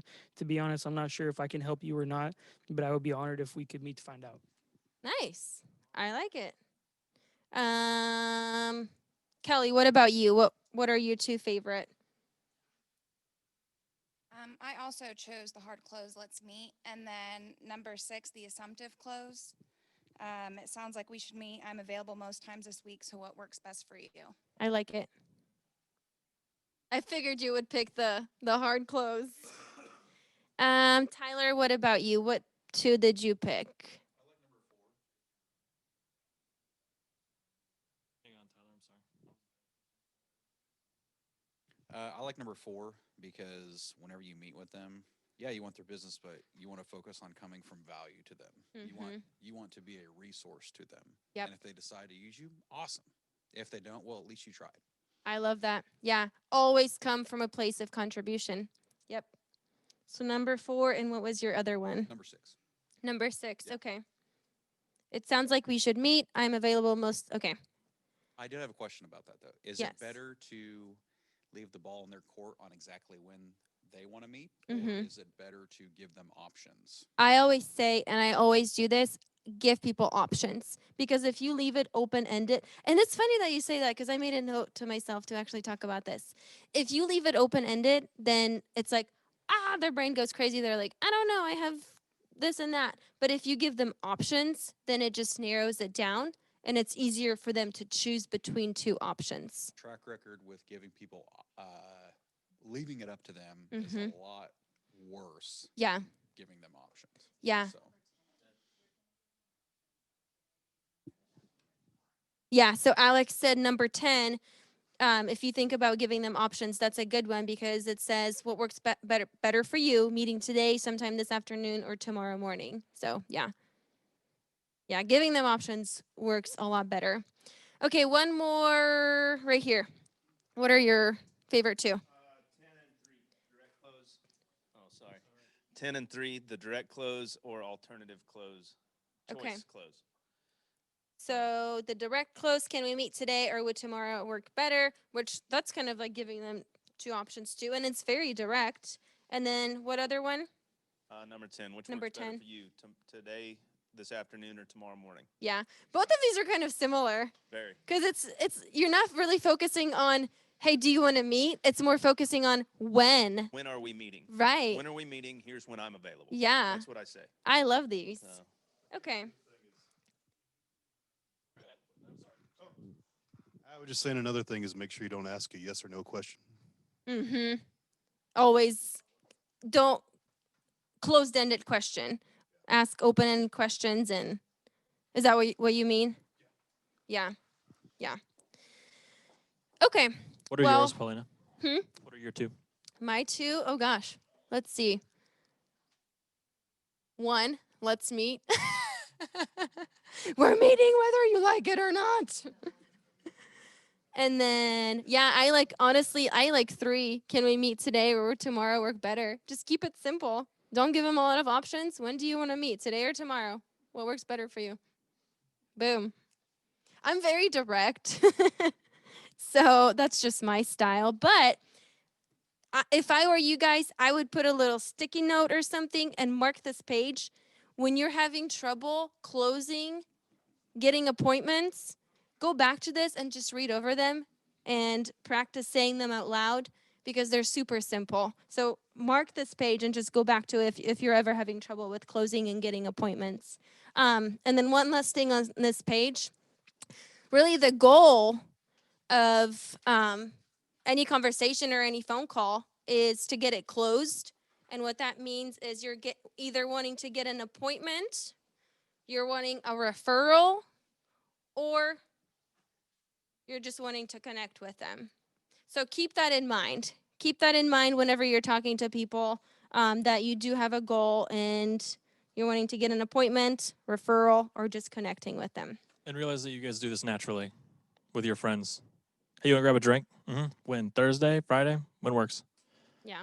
It's just you're talking to people that you really don't know. Whatever it is. Yeah. You're already closing people. It's so much easier to do it with somebody that you know when you're not thinking about it. But for some reason, when it's a business conversation, you think it's so much harder. But it's not. It's literally the same thing. You're just applying it into business. So the next time you guys ask somebody to go do something, reference this list and see how you're already closing people. Ooh. Because you're already closing them. Yeah. But just how? Yeah. Because everybody in here is going to have a different style. It's just a matter, me and Blake are completely opposite. Okay, and then the last 4, cultivate. So let's see. Whether or not you have closed for an appointment or gotten a referral, once connection has been made, it can always be strengthened. I can't say that word. It's an ongoing process. The relationship established will continue to build as you keep in touch and perhaps eventually do business together. And you want the relationship to keep building. People who like you will do business with you and refer more business to you, which is so right. Even if you didn't get an appointment, or if they did go with a different agent, or if they're not ready to buy right away, doesn't mean that you just brush them off and kick them to the curb. You have to cultivate that lead and stay in touch with them. You got to love on your people. Love on your people. You guys need to write that down on your page. Love on your people.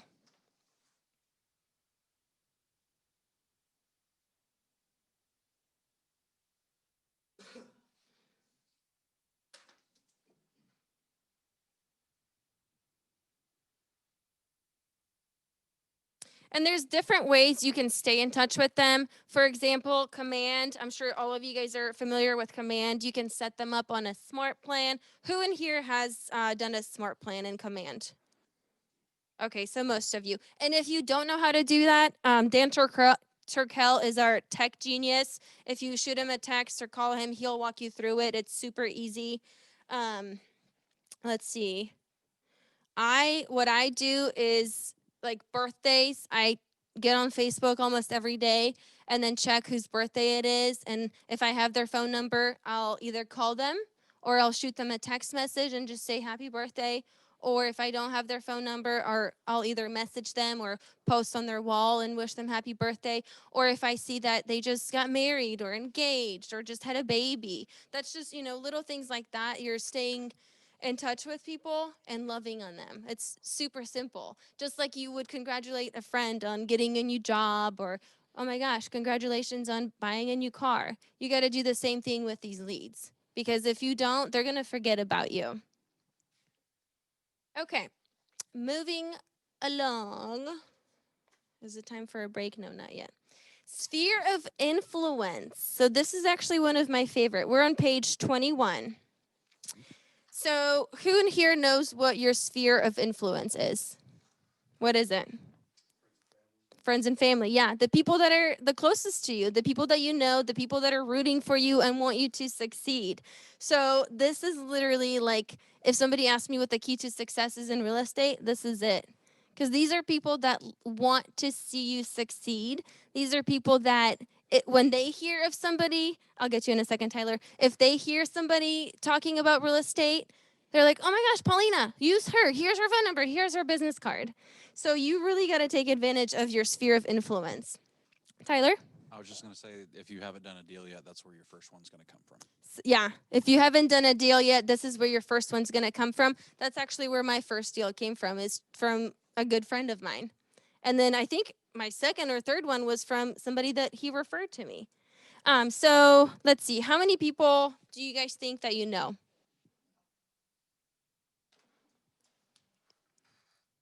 They don't know anybody. 200, 300? Yeah. Let's do that, actually. Yeah, go to your contacts, and then if you scroll all the way to the bottom, it'll tell you how many contacts you have. What are some numbers? 251? 123? What's yours? 466? 838?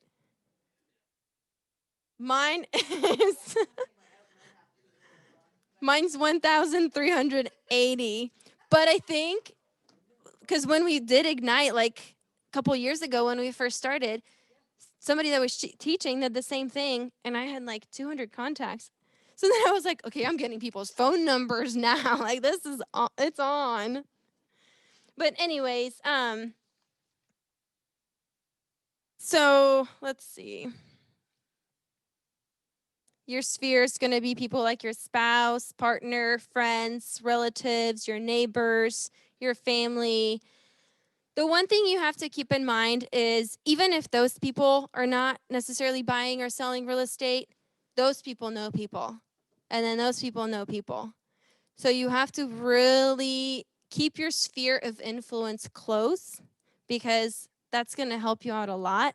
And like I said, those people are already rooting for you and they're wanting to see you succeed. And I'm sure it's a lot easier to talk to your sphere.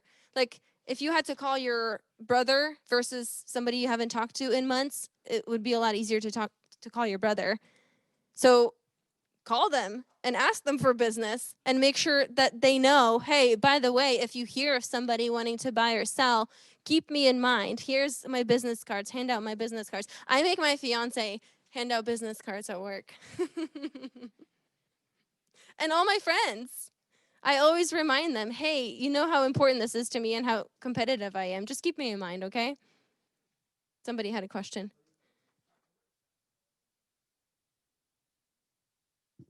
I read a stat somewhere that the average person can only retain about 150 people, like their faces and names, and like kind of keep up with them at a time. Mm-hmm. Do you have a certain number of people, like your top 150 or top 100 people, that you always stay in contact with, that from there you kind of actually tap into their sphere as well? Is that kind of a strategy that you use, or is that or do you try to Blake, stay in you do contact? more with, you do a lot with your sphere, right?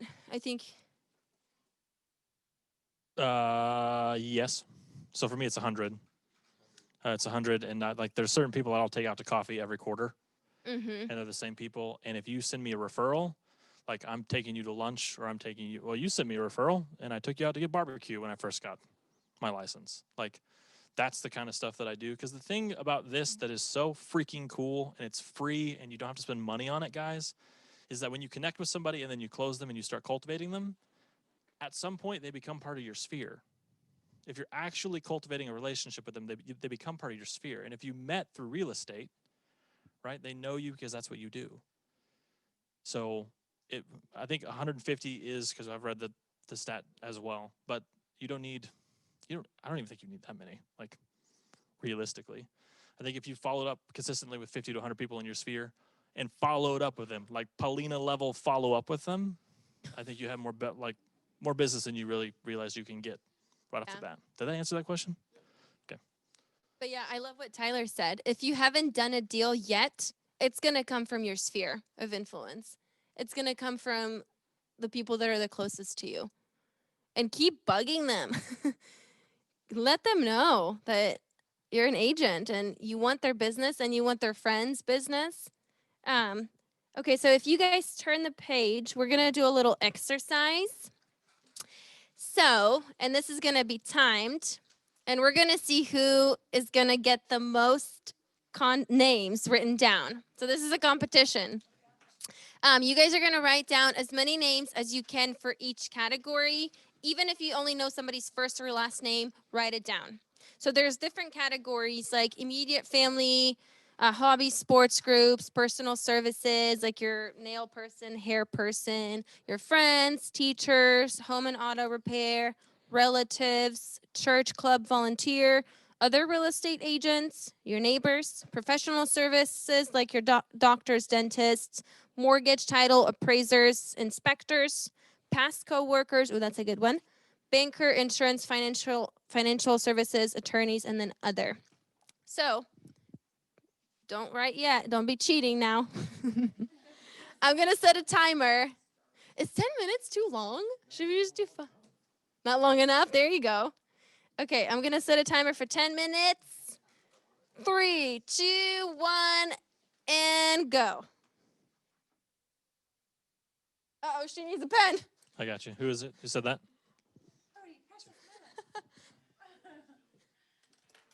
So that's page 22.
how you close somebody.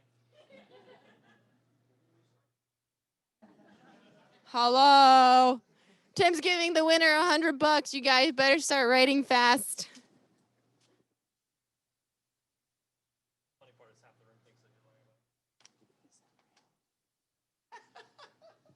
$100 on the line, y'all.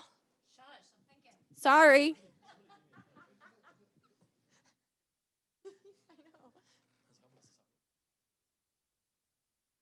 Enjoying it? This topic is so.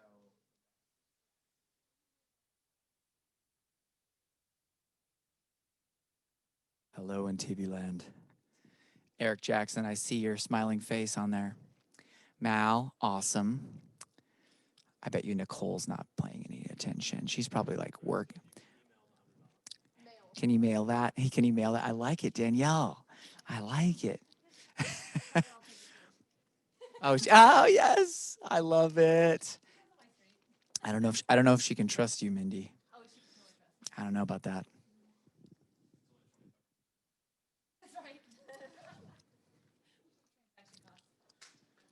10 participants online right now. That's really good. I wish you guys could be here. This room is obviously very focused. Front and center. How are we doing? Doing good. Keep going.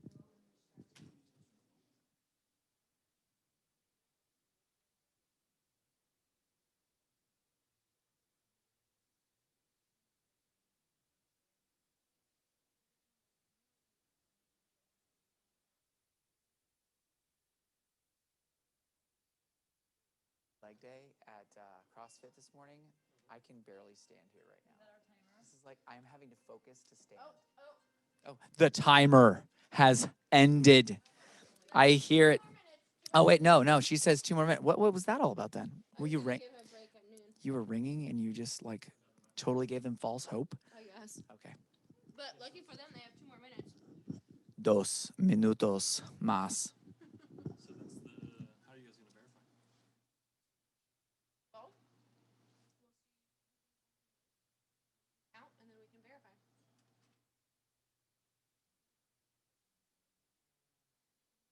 Washington, Adams, Jefferson, Madison. Tyler Polk, Taylor, Fillmore. Nerd alert, nerd alert. Pierce, Buchanan, Lincoln, Johnson, Grant, Hayes, Garfield, Arthur, Cleveland. Give him $100 to memorize those. Coolidge, Hoover. He bumps into people in the. Also, do you want to buy us over this? Whatever. There's a president for every state. Oh, to live in Brian's world. America. Except Brian Blake. Brian's not. Oh. See?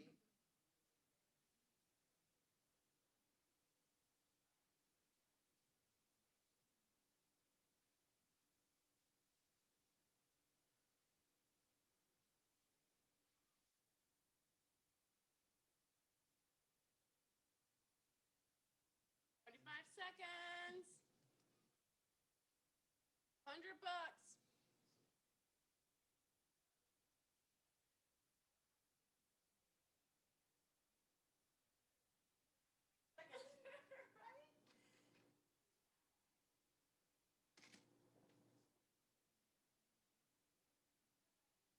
Five.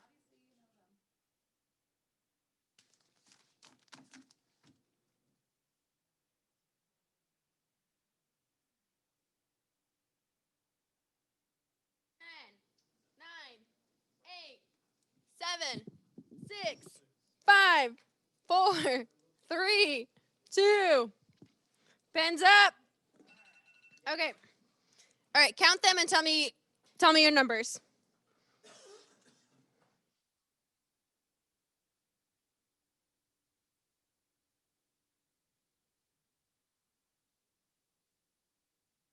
No pressure.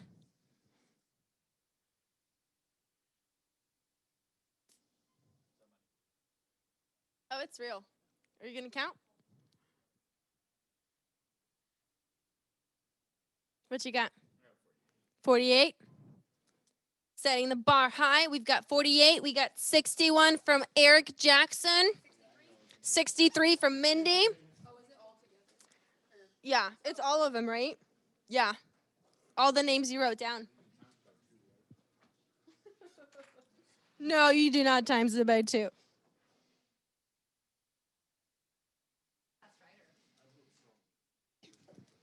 What's our highest right now? Is it? Ooh, Aaron Bates has 82. 98. 92. 104. 151. I'm going to have to see that.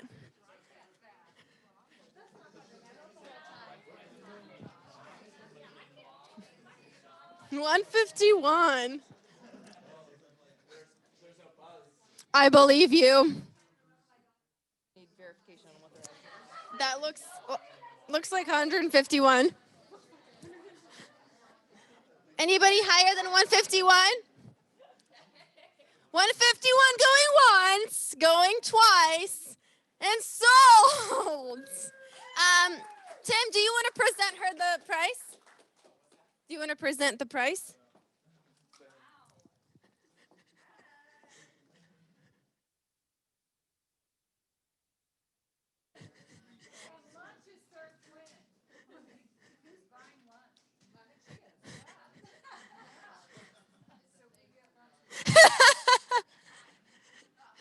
Guys, it was a fake $100 bill, but I know.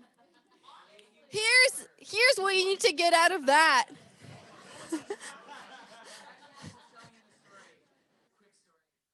Give him a microphone. My wife went to a big like girls weekend. They do it once a year, and they have a cool theme every year. And one of them was like a big baller theme. And so they went and got like these stacks of fake $100 bills, so they could do the money thing, you know. And so yeah, like just chucking money everywhere. And they took like all kinds of fun pictures and everything. So we have like this big stack of fake money, and I keep some in my wallet sometimes. So I like it. But as soon as you pulled it out, you guys should have seen We're like, the oh, speed just snap, went up. we gotta Like, it's do this. on. So Motivation. I mean, if that's what's gonna motivate you guys to make phone calls, freaking put money up on the wall and look at it when you're making phone calls, because that's the idea of it. Hey, have you guys ever heard that there's actually a cost associated, or not a cost, there's actually a dollar value associated with you picking up the phone and actually hitting that dial number. Mm-hmm. Every time you dial a number, it's worth something. It's worth, like, literally, let's say you get one closing for every 100 people you called. If you did the math, it would be whatever that is. Yeah. I don't know, what is it? Average $4,000 per closing, I think, right now. Mm-hmm. Average $4,000 per closing. If you did 100 dials to get that one closing, somebody do the math real quick. $40 to pick up the phone. So literally to hit dial, that is equivalent to $40 in your pocket. If that doesn't motivate you, I don't know what will. How about that? There you go. There's my one piece for today. Yeah. Okay, guys, good job. Really fast. The point of this exercise was to make you guys realize how big your sphere of influence really is. You probably know a lot more people than you think you do. So, like Tyler said, once again, if you haven't done a deal yet, this is where your deal is going to come from. It's from the people that you know, people that love you, people that are rooting for you and want to see you succeed. So, make sure you guys focus on those people and really, really love on those people. Okay, we're going to take a 10-minute break.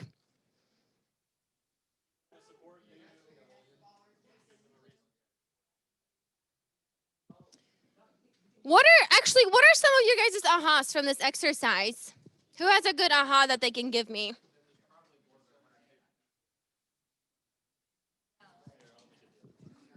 Most of my connections were through my church, and I kind of like that, Okay. So he actually, what's your name? Justin said most of his connections are through church. How cool is that? And that's a great way to connect with people. Any other ahas? The $40 per call. Oh, so Tyler's is the 40. Anytime you pick up a phone call, it's $40 that you could potentially make Cole has one.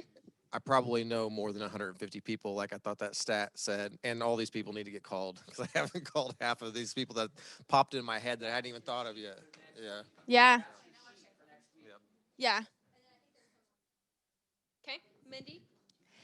So I noticed that as I'm getting these like cues of what types of people to think about, a lot of these people that are in my influence aren't even in my phone. So I've got a goal for myself now to get these people into my phone. So in the 4 C's, that's going to put you in still capturing those leads. So you've got some work to do, Yes. girl. Yes, I do. Connect with these people.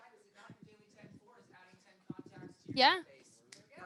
Yep. That's part of daily 10 And 4 then- is adding the 10 contacts to your database. Yes, every day. exactly. And then Erin Bates said, I know her aha was, I know a lot more people than I realized. Most of my connections are cat ladies. Oh. Hey, whatever. I mean, wherever they come from. Cat ladies don't spend their money. They've got a lot of money. Any They're other ready to go. ahas? Anybody want to share their aha in the back?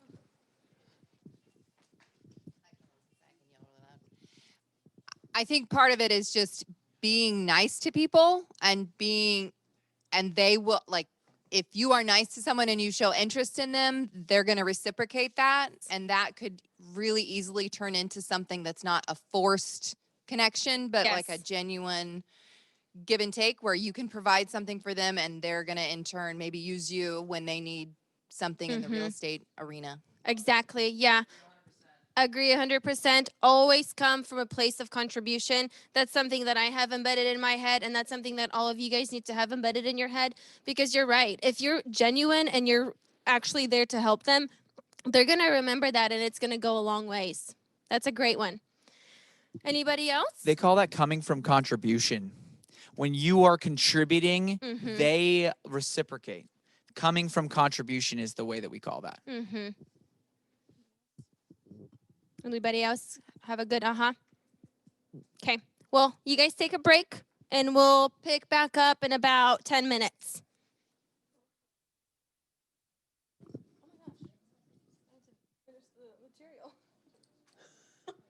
Yeah, that could be a. Because it ends at 1? No, a 2. Ends at 1.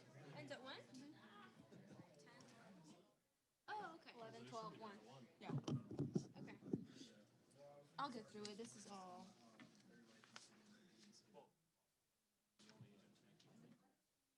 Oh, really? That was great. Yeah, you're supposed to.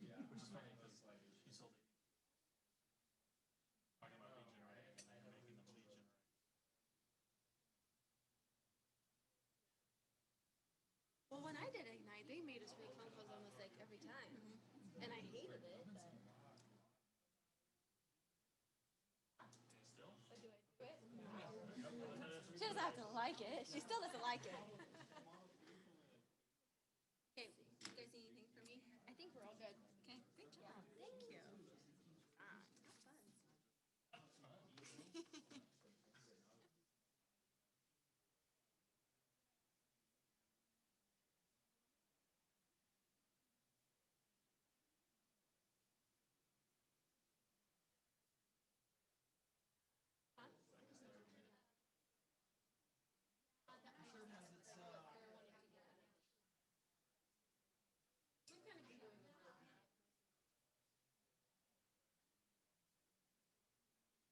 I'm going to finish the material really quick just to, yeah. This is important stuff too.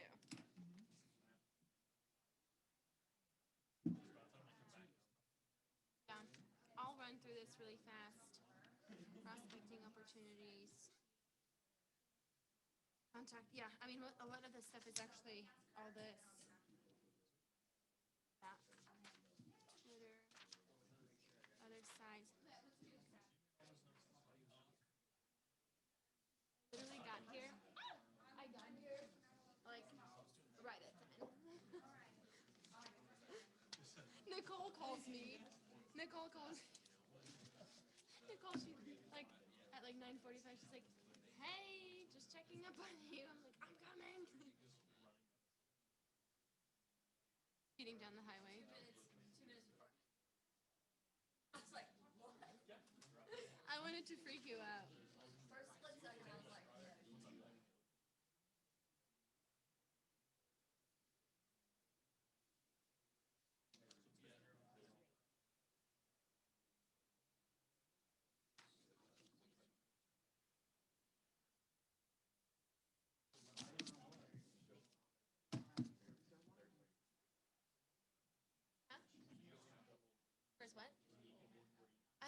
said he was gonna come. Take a good picture of me.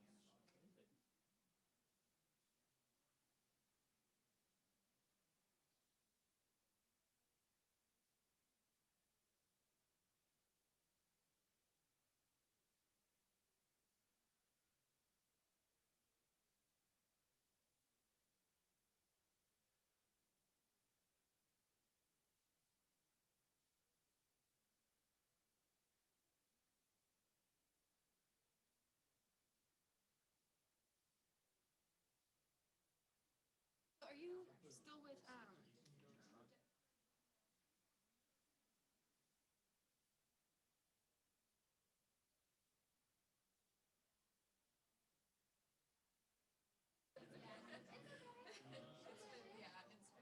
How long have you had your license?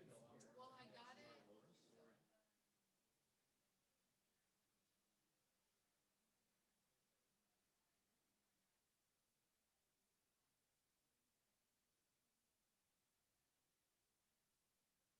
I think kind of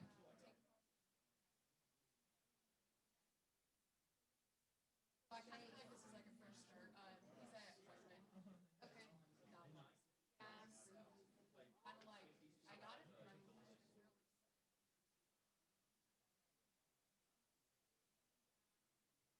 but at least you kind of.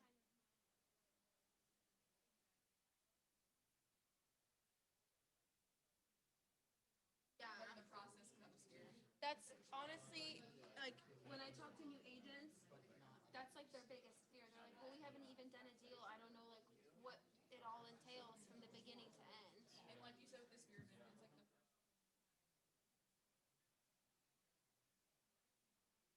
yeah. So chill. So it's like he knew it was my first one. So he was like, you can if you need to. I'm fine. Take your time. Like, I love that.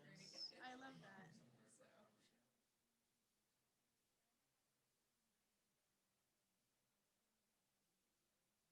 Open houses? They're awesome. I do them every weekend. Same. Like, that's 50% of my business comes from open houses. Same. Because I'm like I can do like the calls and stuff, but I'm very, I like to talk to people face to face. Yeah. My parents owned a business. It's a flower shop and vegetable stands. Like I'm just in business, so I'm sure that helps. Yeah. I lost my timer, I think.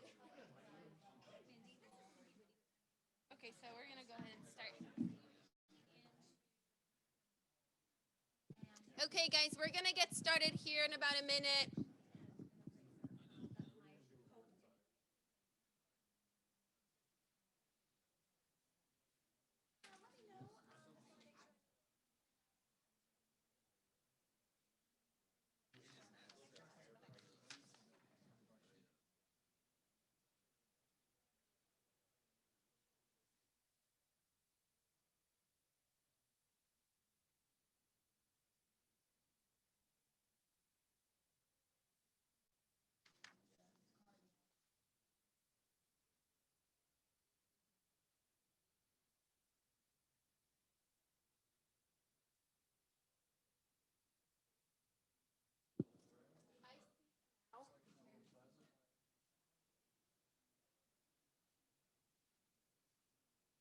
Okay, are you guys ready to pick back up? Yes? All right. Is everybody ready? Hello? Ready? Okay. So let's talk about time blocking a little bit, and then we're going to go into different ways of prospecting. So we are on page 23. Time blocking is so freaking important. I always say if it's not on your calendar, it does not exist. And that's so true. So let's talk about this really fast. Prospect efficiently and consistently with 3 processes in your 3 hours of daily lead generation. The formula for this time blocking discipline is called 3-3, and it stands for the 3 things done in 3 hours. As a new agent, you can and you should spend more than 3 hours doing this. So let's break this down a little bit. It breaks down into 3 different sections. Prepare, take action, and maintain. So your actual phone calling is going to be in the take action portion of it. So prepare. What that means is you're going to take 30 minutes out of your time to have a list ready, to have your scripts ready, to know exactly who you're going to be calling. That way, whenever it actually comes time to call, you're not like, oh my gosh, who am I supposed to call? Just wasting your time. This part is extremely important, and I learned that the hard way, because when you're in the mode of calling and then all of a sudden you don't know who to call, it just kind of puts you back to step one.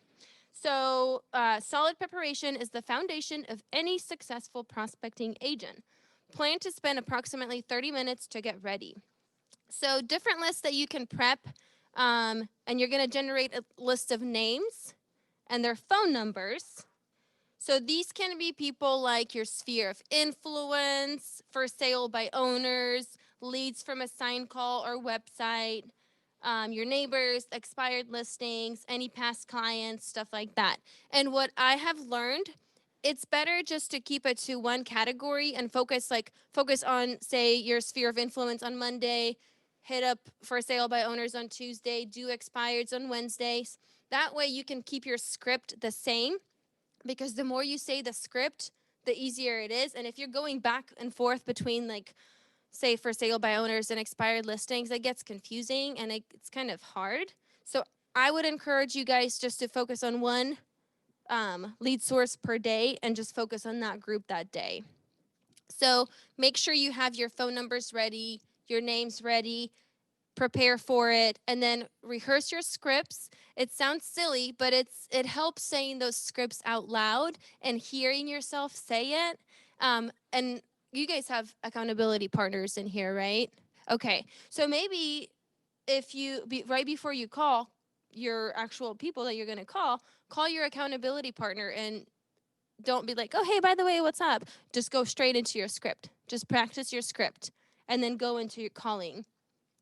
And then say your affirmations, focus on your big why. So what I used to do is I would have a vision board and, put a picture up of my family and vacations and stuff like that, just to keep myself focused on my big why. So whether you need to remind yourself of what your big why is or look at a picture, whatever it is, that always helps, just to make sure that you're focusing on the right things and reminding yourself of why you're really doing this, because nobody likes making phone calls, so that helps a little bit. Okay, so then take action. 2 hours, approximately 2 hours. I did 2 hours Monday through Friday when I first started. I put my phone on do not disturb because it's easy to get it distracted. I would lock myself in my office, and for 2 hours from 9 till 11, Monday through Friday, I would do nothing but call people. And if somebody knocked on my door at home, I would not get distracted. I specifically time blocked those 2 hours just for calling. So let's see. Get out your database and start calling, update. Okay. Sorry, I'm going through this kind of quick. Yes.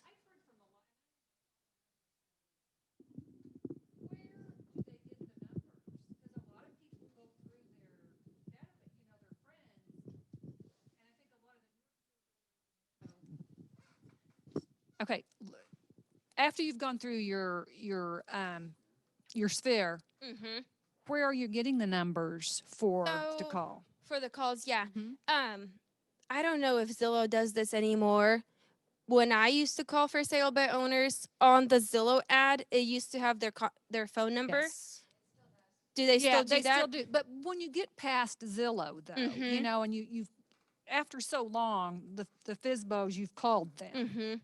So, and I hear this from a lot of newer agents, and I was this way too. It's like, okay, where are they getting all these numbers to make 2 or 3 hours a day? Yeah. Of calling, cold calling. I don't do this, but there's different subscriptions that you can pay monthly to get those phone numbers.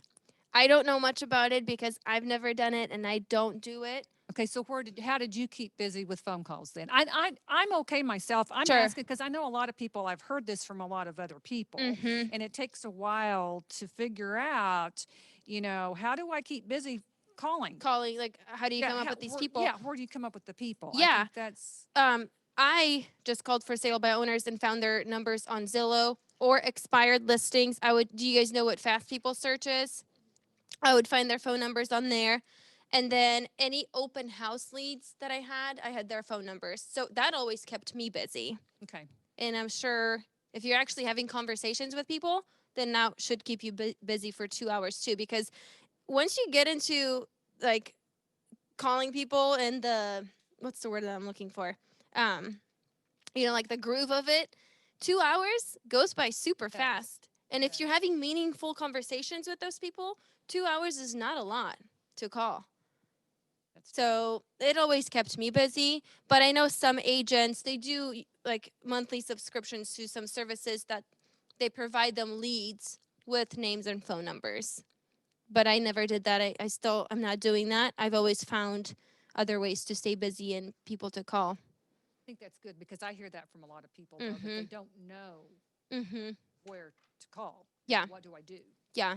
No, that's a good point. Most people don't call their sphere, though. I'm not saying that you don't, but I'm saying most people don't. True. And like Jennifer was saying, right? Oh my gosh, yeah. If you run out of phone numbers, but you still have friends on Facebook, start messaging and asking them for their phone number, and then you have more people to call. You had mentioned getting leads or contact information from people during open houses. I've done open houses in the past, and like I will have a sign-in sheet or something, and or like a survey that I'll have them fill out, or like a feedback form. And like 50% of the time, 50% of the people will give me a good phone number, a good email address, and then other 50 are either putting down a fake phone number or. Yep. What's a good strategy to try to increase the amount of good contact information you get? Yeah, so it happens to me too. It's going to happen to everybody because not all people are comfortable with giving out their actual information because they know if they do, you're going to call them. So I would just encourage you to maybe not be, like, I don't know if you are, but not be so pushy. Maybe just let them walk through the house first and then have a conversation with them, build a connection, and then ask them to sign in. Typically, my strategy is, they come in, I introduce myself, little small talk, and then I have a clipboard with the survey. I'm like, hey, if you wouldn't mind before you leaving, for the seller's benefit, Sure. Would you mind filling this out just to get some feedback from you? Yeah. And I've also heard, I don't know who it was that gave me the idea to be like, well, we have to, for contact tracing for COVID, we need everybody's contact information. I wouldn't do that. Yeah, I don't know. That's somebody. It just sounds silly. I didn't do that, but that was an idea that somebody. If you guys do that, that's fine. I just don't personally. But yeah, I just ask them to fill out the survey initially, and then try to follow up with them as they're leaving and be like, hey, did you guys get a chance to fill that out? So here's the thing with open houses. That's going to happen to you no matter what, and it still happens to me. But the more you do it, the more contacts you get, you're going to get that one phone number because it just takes one. Any open house you do, if you get at least one decently okay lead from it, that's a successful open house. So even if 4 people give you the wrong phone number, if you just get one, count that as a success and keep doing those open houses. But people are going to give you the wrong information no matter what. It happens to me all the time too. No, and he's got the answer. In the past, I've made a connection with local businesses, like someone does pressure washing. And just say, we'll collect your name and phone number. We're going to give out a free pressure washing to your driveway or whatever. If you guys are interested, we're going to do a drawing after the open house this weekend. There you go. Yeah, something like that. Yeah, that's a good idea. Keeps it legit. And, But would that be considered right? Can you not do that here? Okay. See, don't do that. I don't know. I would. Yeah, I would check with the board if that's considered an enticement or not.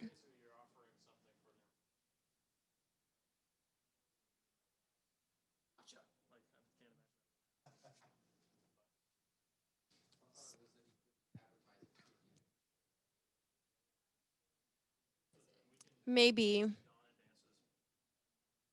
Mm-hmm. Can you give him the mic?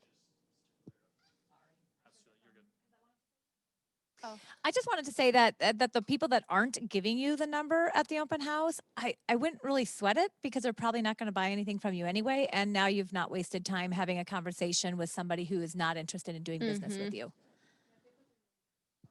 Yeah. And do you give your number out to people that ask for it in an open house? Do I? No, anybody. No, most of us don't. Yeah. I mean, so you can start with thinking, what would someone have to do to get my phone number? And you can start doing that. Which I have a cool trick for that. When you do build, like connect with them and have a conversation, it's about asking the right questions. And one of the questions I ask is, how do you find your open houses? And then they'll tell me, oh, I was driving by or on Zillow or this website or whatever.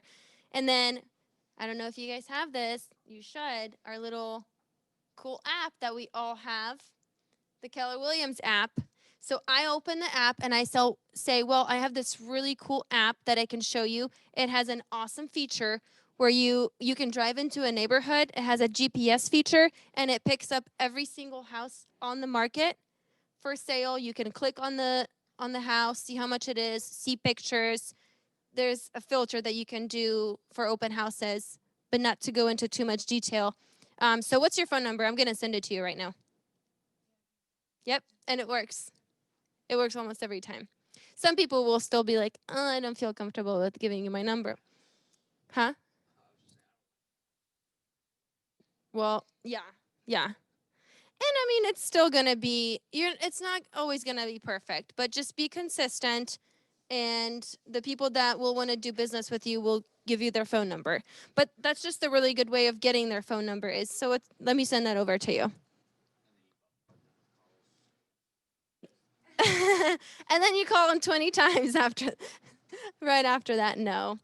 So let's finish up on this time blocking thing. After you actually do make your phone calls, then you're going to maintain. So you're going to put your results in the database, write follow-up notes. This is important. Track your results. And then also very, very important, make sure you schedule a follow-up call. And this is how I've missed so many deals. I would have a conversation with people, and then in my head, I'm like, okay, I'm going to call them next week. I never wrote it down. Well, by then, I've called like 200 people. I'm not going to remember it. Put it in your calendar or make a separate little sheet. Make sure you follow up with them in a week or maybe 2 weeks. And then I always wrote down kind of little notes of what we talked about. So then the next time I call him, and I say, hey, I remember you telling me that you're not wanting to sell yet, but you thought about selling in a month. So I just wanted to call and follow up to see how everything is going. If you remember like little pieces of information, bits of conversation that you guys talked about last time, that's going to show that you are serious, you care about them, and you actually remember what you guys talked about. So I would always write little notes about what we talked about last time so I can bring that up next time. And then make sure you schedule those follow-up calls so you don't forget. And if you think that that's shady because you have to write it down somewhere, because I did for a while, there's no way you can do it at scale. And no way you can do what? Do it at scale. There's no way that you can talk to that many people. And most people actually prefer that even if you take notes, and even they're like, how do you remember all this? Oh, I take notes. You're being intentional about remembering things about them. There's no way to lose there. You're a professional. Yeah. Yeah. Take the time to write it down. So, time blocking, the most important is take action, but do remember 30 minutes before, just prepare for that. Have your list ready, have your phone numbers ready, practice your scripts, say your affirmations, remember your big why. Then you actually focus for 2 hours, just focus on making those calls, and then at the end, just remember to write any notes, follow-up notes, track your results, stuff like that. So all of that takes 3 hours. How many of you guys, Monday through Friday, can time block 3 hours a day? Yeah, start doing that today, tomorrow.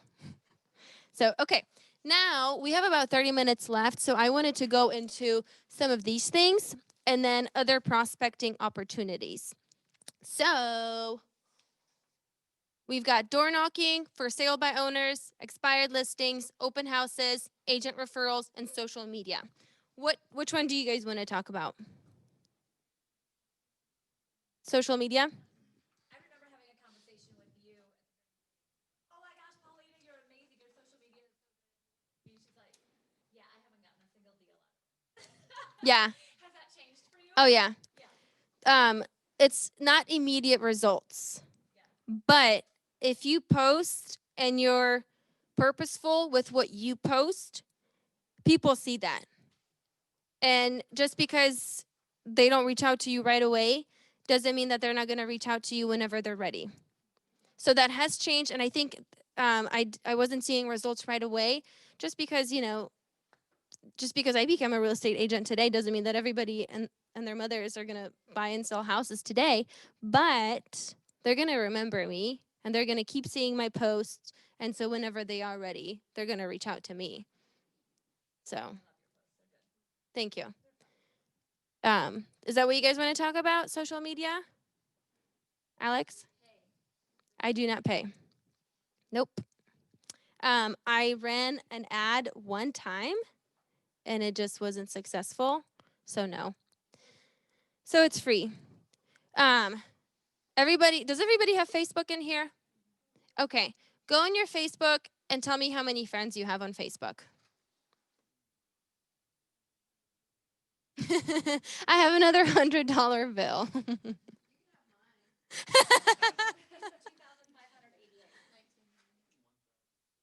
Okay. You're going to have to work on that. Okay, that's a good number. So my point is start adding people on Facebook. That's what I did when I first started. And don't just add You know how Facebook will, let's see, Aaron has 782. Don't just add, what? So now you have one more friend. Don't just add strangers. Facebook will give you suggested friends.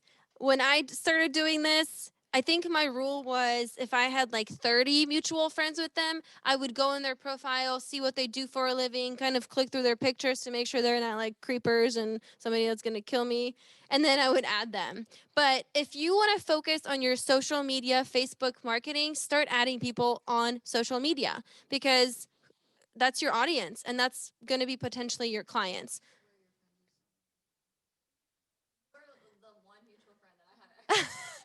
Because that's what I did. And that's just what I decided to do to focus on my marketing. And, I decided to be purposeful with it. But it's crazy. I'll tell you guys a quick story.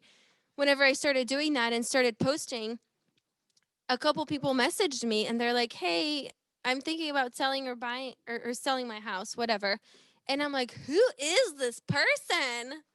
But of course I didn't say that. It's just, and then whenever we scheduled the appointment for me to go look at their house, they're like, oh my gosh, it's so nice to meet you. I feel like I know you because of all the posts you make, and you seem like you really care about your clients. You're always, posting pictures, all that stuff. So even if you don't know them, people see that stuff.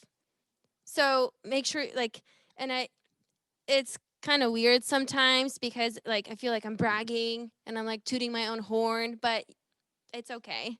Toot your own horn, toot, right? Because essentially you're just marketing yourself.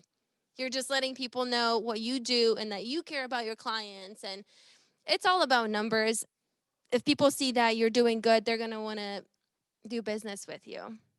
So yeah, she was like, oh my gosh, I feel like I already know you. Just because from what she's seen on social media. And I've never met this girl before in my life. So, yeah. But what I can do for you guys, I have created this little workbook, and I call it the 5x5x5 strategy for social media. So at the end of this, if all of you guys want to either text me or give me your email, I will be happy to share my workbook with all of you, and it goes over pretty much everything that I do on social media. So,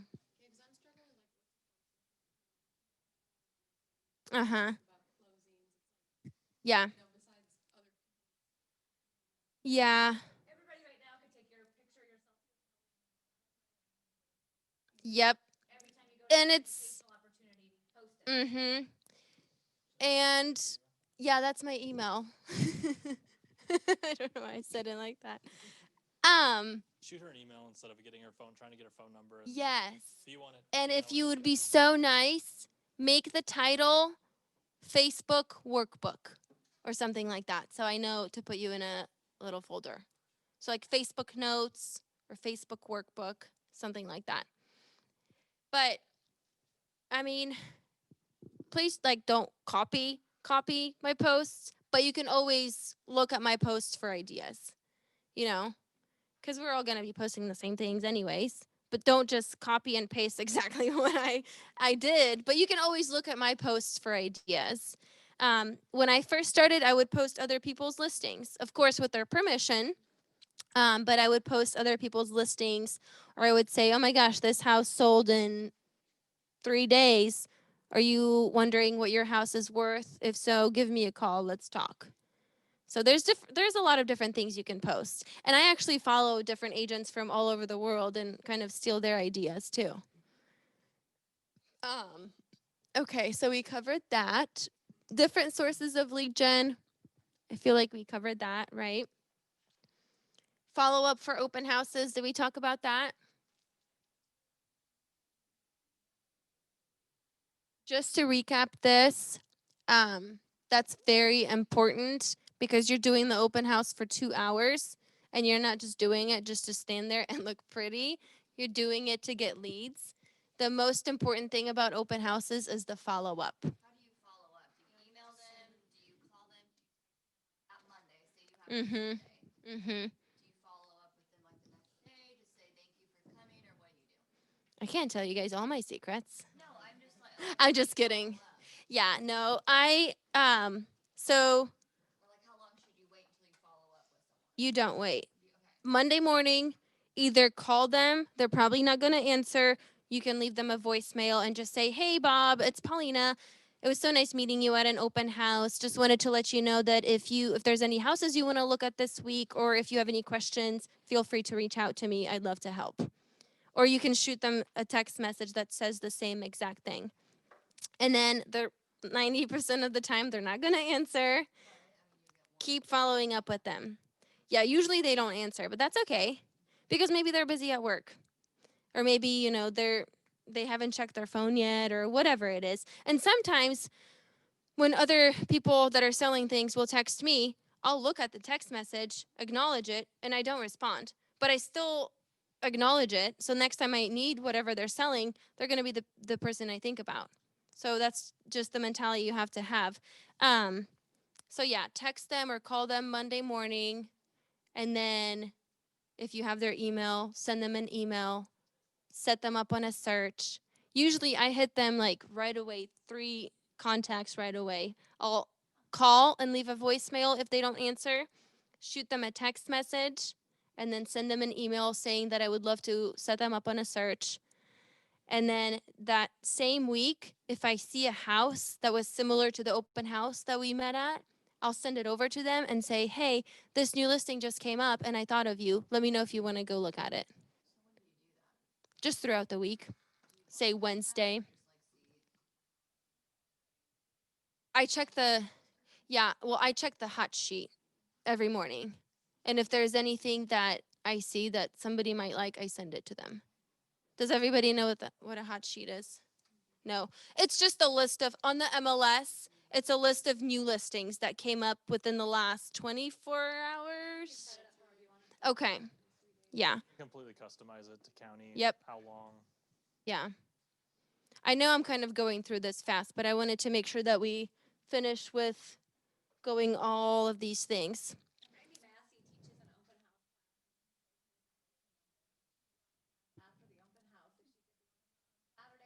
Mm-hmm.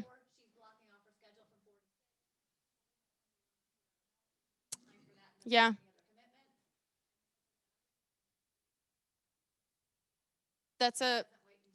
Yeah, that's great.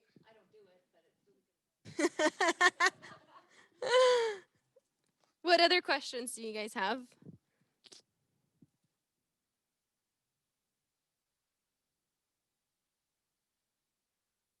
What ahas did you guys get from this whole session? We have a question.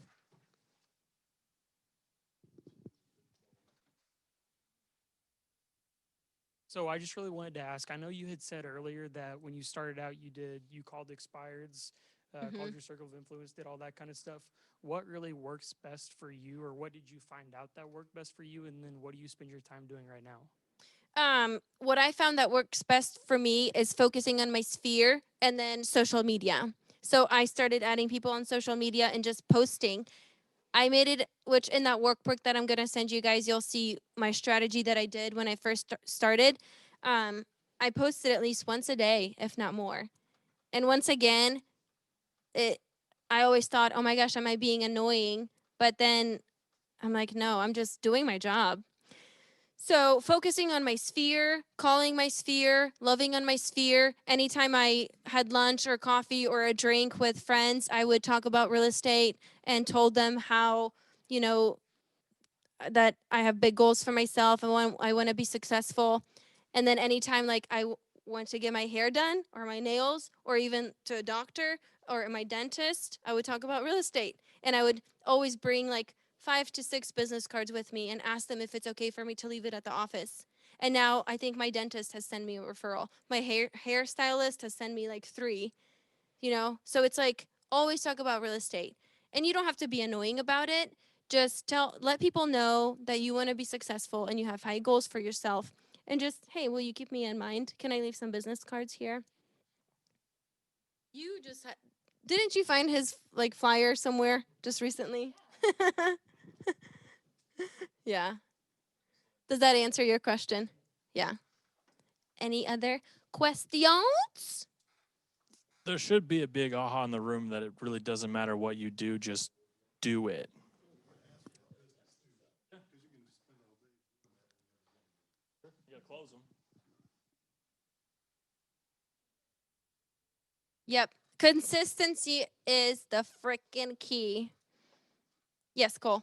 I honestly just thought you were the Terminator on the phone. Like you were just like this machine. Like, cause you're so successful at it, and then to hear that you are scared of the phone too, and you have these same kind of insecurities. Yeah.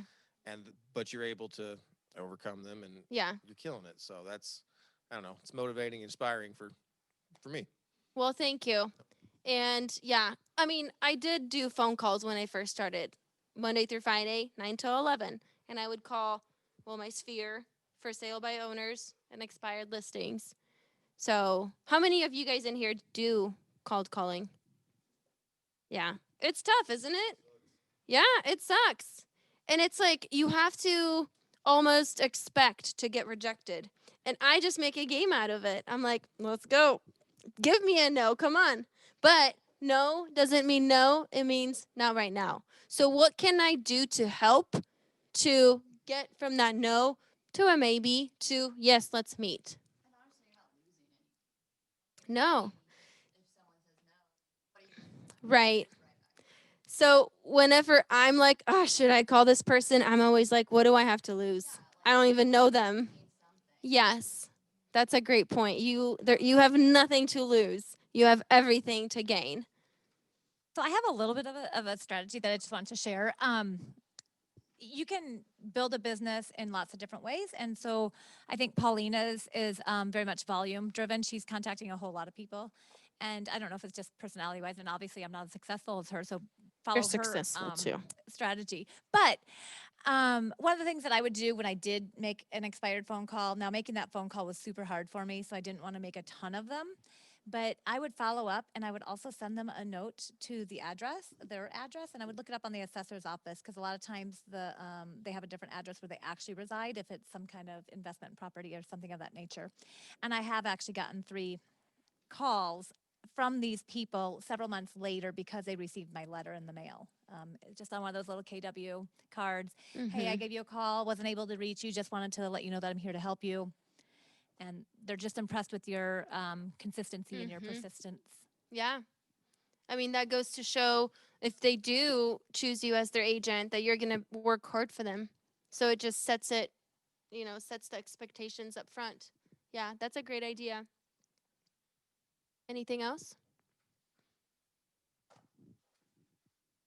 I'm sorry if you already answered this, but have you ever actually converted a for sale by owner? Many of them. Yeah. I'm gonna say 30 plus. I mean, how many? Like No, no, but like how many? not 30. Well, maybe now when I say many, like 10 over the last almost 2 years. They're tough. They are hard, I'll tell you that. Yes. Yes. But you're not going to convert them in that first phone call. The key is following up with them and always being consistent, coming from a place of contribution. What can I do to help you sell your house? What can I do to help you to make this process easier? You know, it's always you just being a good resource for them and coming from a place of contribution. Man, it's tough converting for sale by owners. I'm not going to lie.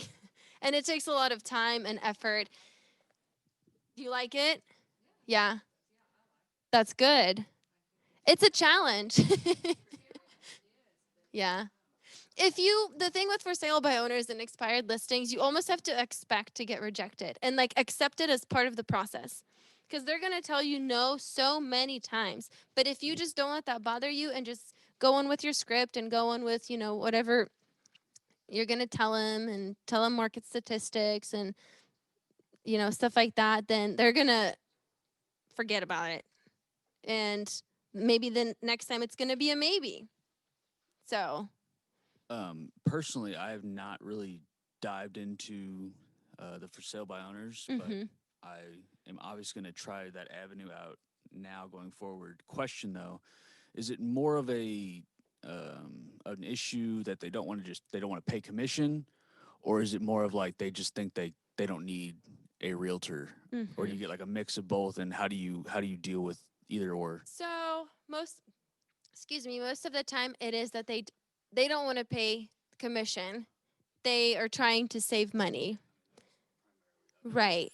So one thing that I always ask for sale by owners is, why are you not using an agent? Why are you selling for sale by owner? And that's usually what they'll tell you, is that they're wanting to save money. But you have to make them see the value that you provide, or they're not even going to listen to anything you say. So you can you can try to. The thing with for sale by owners is most of the time they're overpriced anyway, so it's hard to overcome that. But if I could get you the money that you're hoping to get in your pocket, would you consider using me? Or, I hear horror stories all the time with for sale by owners going wrong and getting sued, because believe it or not, this is the biggest transaction of your life. There's a lot of legalities, there's a lot of paperwork, there's a lot of moving parts, there's a lot of communication. Do you like having a second job? Just wondering. Because this is a full-time job. And it's so easy to get sued and waste a lot of money. No. No, she doesn't lower No, the do commissions. not lower your commission, people. You're worth more than that. Yeah, no. I've lowered my commission with like we're in the deal and we're like $1,000 short here or something like that, or like if it's a friend that the numbers have to work, whatever. I've lowered my commission that way to help the deal stay together, but not. I've never. Yes, I didn't say, hey, I can list your house for 1%. Like it's, yeah. You don't need to do that. I never did that. You don't need to do it.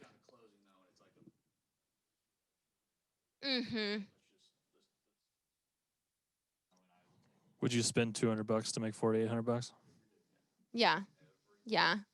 But guys, this job is hard and it takes a lot of time and effort. Do not lower your commission. You're worth way more than that. I'm going to piggyback off of that really fast. So right now, she's sphere-based, right? So she's selling on her sphere. And she started referrals. making phone calls. She started doing all those things. It's been 2 years, and she's closed around 10 for someone. Hi, Mike. Hi, guys. What's going on? Nice. It's all right. So she's been doing it 2 years, and she's closed 10 of them. And the question that I want you guys to be 100% positive on is the reason that you want to call expireds or for sell by owners or whatever is because you're not afraid or you're too afraid to get on the phone and call your sphere.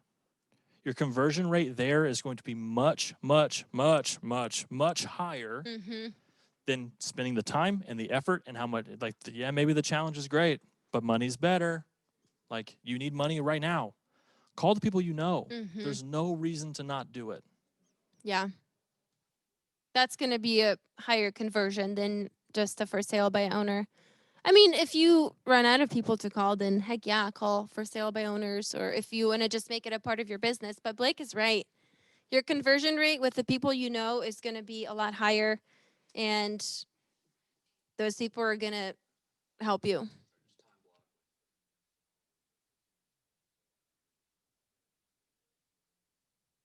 Yeah, but think about how long that would take. 15 minutes is not a lot of time. If you're wanting to call different groups, then say on Monday you call for sale by owners, Tuesday call expired listings, Wednesday you call your sphere, Thursday you call I don't know, referrals or whatever. But don't mix it up on the same day because then it gets hard. Yeah. Yeah. She closed 82 transactions last year. Do you guys have any questions for her before we wrap this thing up?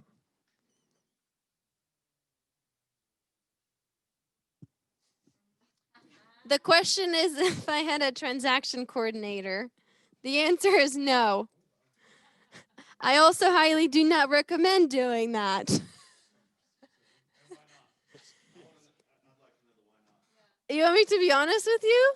I like money, and I just got, I guess, like, I would rather have done the job than paid somebody to do it. I know. I'm just now learning that. It's been a challenge, but yeah. I know. Yes. I am using one now, and it was the best decision I have ever made. I don't recommend if you're doing, I don't know, over what? Over 24 maybe? Yeah. Yeah, I mean, for me, it's how many do you have under contract at one time? Yeah. Like, that's, for me, when I started, it was okay. The minute I hit 3, I was like, I need. Oh I yeah, just need 3 help. gets, Like, it's a lot to especially the handle. beginning. And now, like, last summer, I had 14 under contract at the same time. Woo! And there's no way, like, you need someone. Like, it's not a, no. Yeah. No. So Yeah. it's a number instead of a volume goal for me. Yeah. I use it every time now, actually. That's a lie. I don't do paperwork. Thankfully. So what kind of ahas?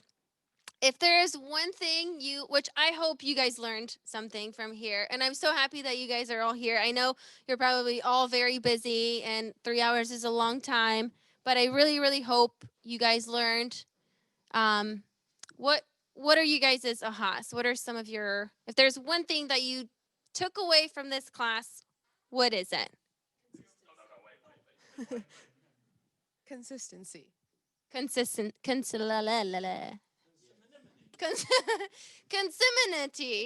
Consistency. Yes. You don't have to be perfect. Just stay consistent. Time block. Stick to your schedule and just keep doing it. Nancy? Just do. It doesn't matter. Just do. Just do. I love it. So, really quick, my mentor when I first started was Birdie. Do you guys know Birdie Watson? She's awesome. I shadowed her at an open house, and I was like, if there's one advice you could give me, what would it be? And she said, just do it. Just go out there and do it. Don't think about it. Don't overthink it. Don't read 10 books about how to do it. Just go do it. So that's what I did. I'm like, all right, I'm going to go do it. I'm going to go talk about real estate to everyone. Any other ahas? I want to hear some ahas. The circle of influence we filled out, that I noticed that I knew what almost every one of them did for a living, and I thought that was interesting. Even if I couldn't remember their name, I could only remember their face. Yeah. I knew what they did for a living. So Yeah. that meant a lot to me because I was like, they need to know I'm a real estate agent. Right. Yeah. Man, the sphere of influence is such a powerful thing. You guys should really all focus on that. Just wanted to mention something about social media. I'm not a big social media person. I Sure. don't really like to have my picture taken and any of that stuff, and I don't usually share a lot of stuff. Mm-hmm. I changed my profile picture twice in the last 4 months because it was like an 8-year-old profile picture of my children who are now like teenagers. Um, I got so many comments on just changing that photo. Like 56 people commented on it. Wow. And 6 people friended me from just being like, oh yeah, I know you from XYZ place or whatever. So I guess don't underestimate a small change. Like maybe update your whatever. Like for me, it's a matter of updating things. Yeah. That are. What did you change your picture to? Just a picture of you? Well, so originally it was my 2 kiddos in my picture, and then in October I was like, I should probably change that. So it was a picture that my sister and we were in Hawaii on a vacation. So that was the picture, but I don't look anything like that photo anymore. So I changed it to the picture that I had for my business cards. So it's a more professional looking photo. And I can't tell you how many people have commented on that and have been like, oh, well, now I'm fresh in their mind because they've just seen this picture of me. Yes. So that's why I changed my status to a Keller Williams agent. And I am posting pictures of the listings and Yeah. that kind of stuff. Social media is so powerful because think about this. What are people doing like on their break or in grocery lines or Right now. right now or right before bed when they're laying down before they go to sleep or right before they go to sleep? They're on freaking Facebook scrolling and scrolling. It's just crazy how, and I didn't think social media is that powerful, but it is, and it's free. At least for me, because I don't pay for ads. But take it to your advantage. If you don't have to spend a lot of money. If you're not wanting to spend a lot of money, then just try it out.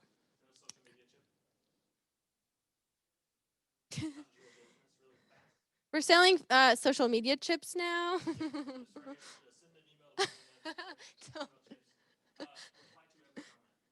Yeah. Or like it or something. Oh, don't listen to me. Reply.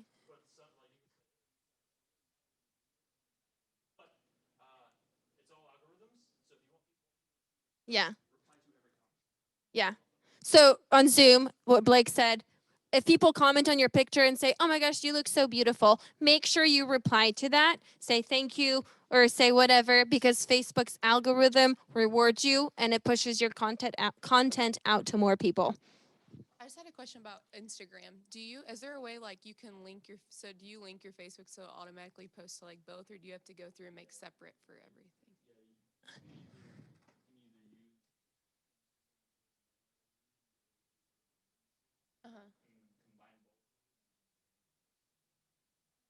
You know more than I do because I just post them separately, but I might learn from you.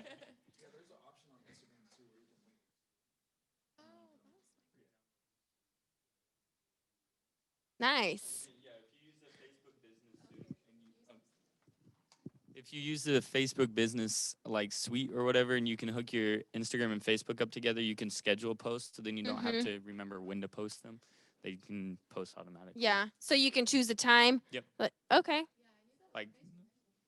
I love that. I'm going to have to look into that. Yeah. Thank you guys for coming. I really hope you learned something. Don't be afraid to reach out to me if you ever have any questions. I'll be around here for a while. So if any of you like want to come and ask me questions or talk, I'll just hang out for a while here. And don't forget to tip me. There's a tip jar. This is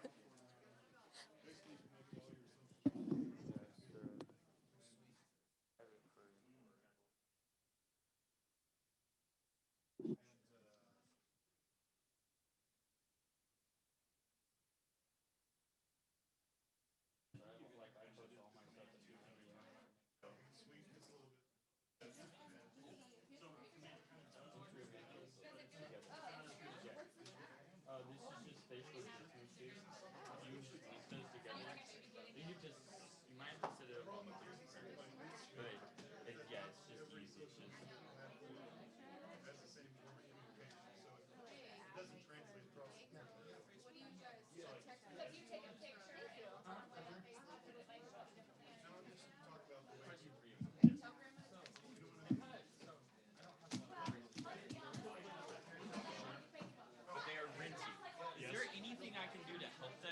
process. Show them that if they can afford to buy, they're wasting their money.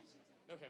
I mean, I don't mean it just like, I mean, I know that was very succinct. Well, yeah, for sure, for sure. Yeah, I mean, that's you're what. paying $900 a month in rent. Yeah, that's you could what- buy a house for $500. That's exactly what I'm doing. Yeah, I would just buy. I'm buying. I need. Did I tell you about that? I took it to a lender, and all I need to do is work an hourly job for 30 days. I get the text check. Yes, sir. Yeah. My credit score is pretty good. Last thing I spoke was out that listing down. But is there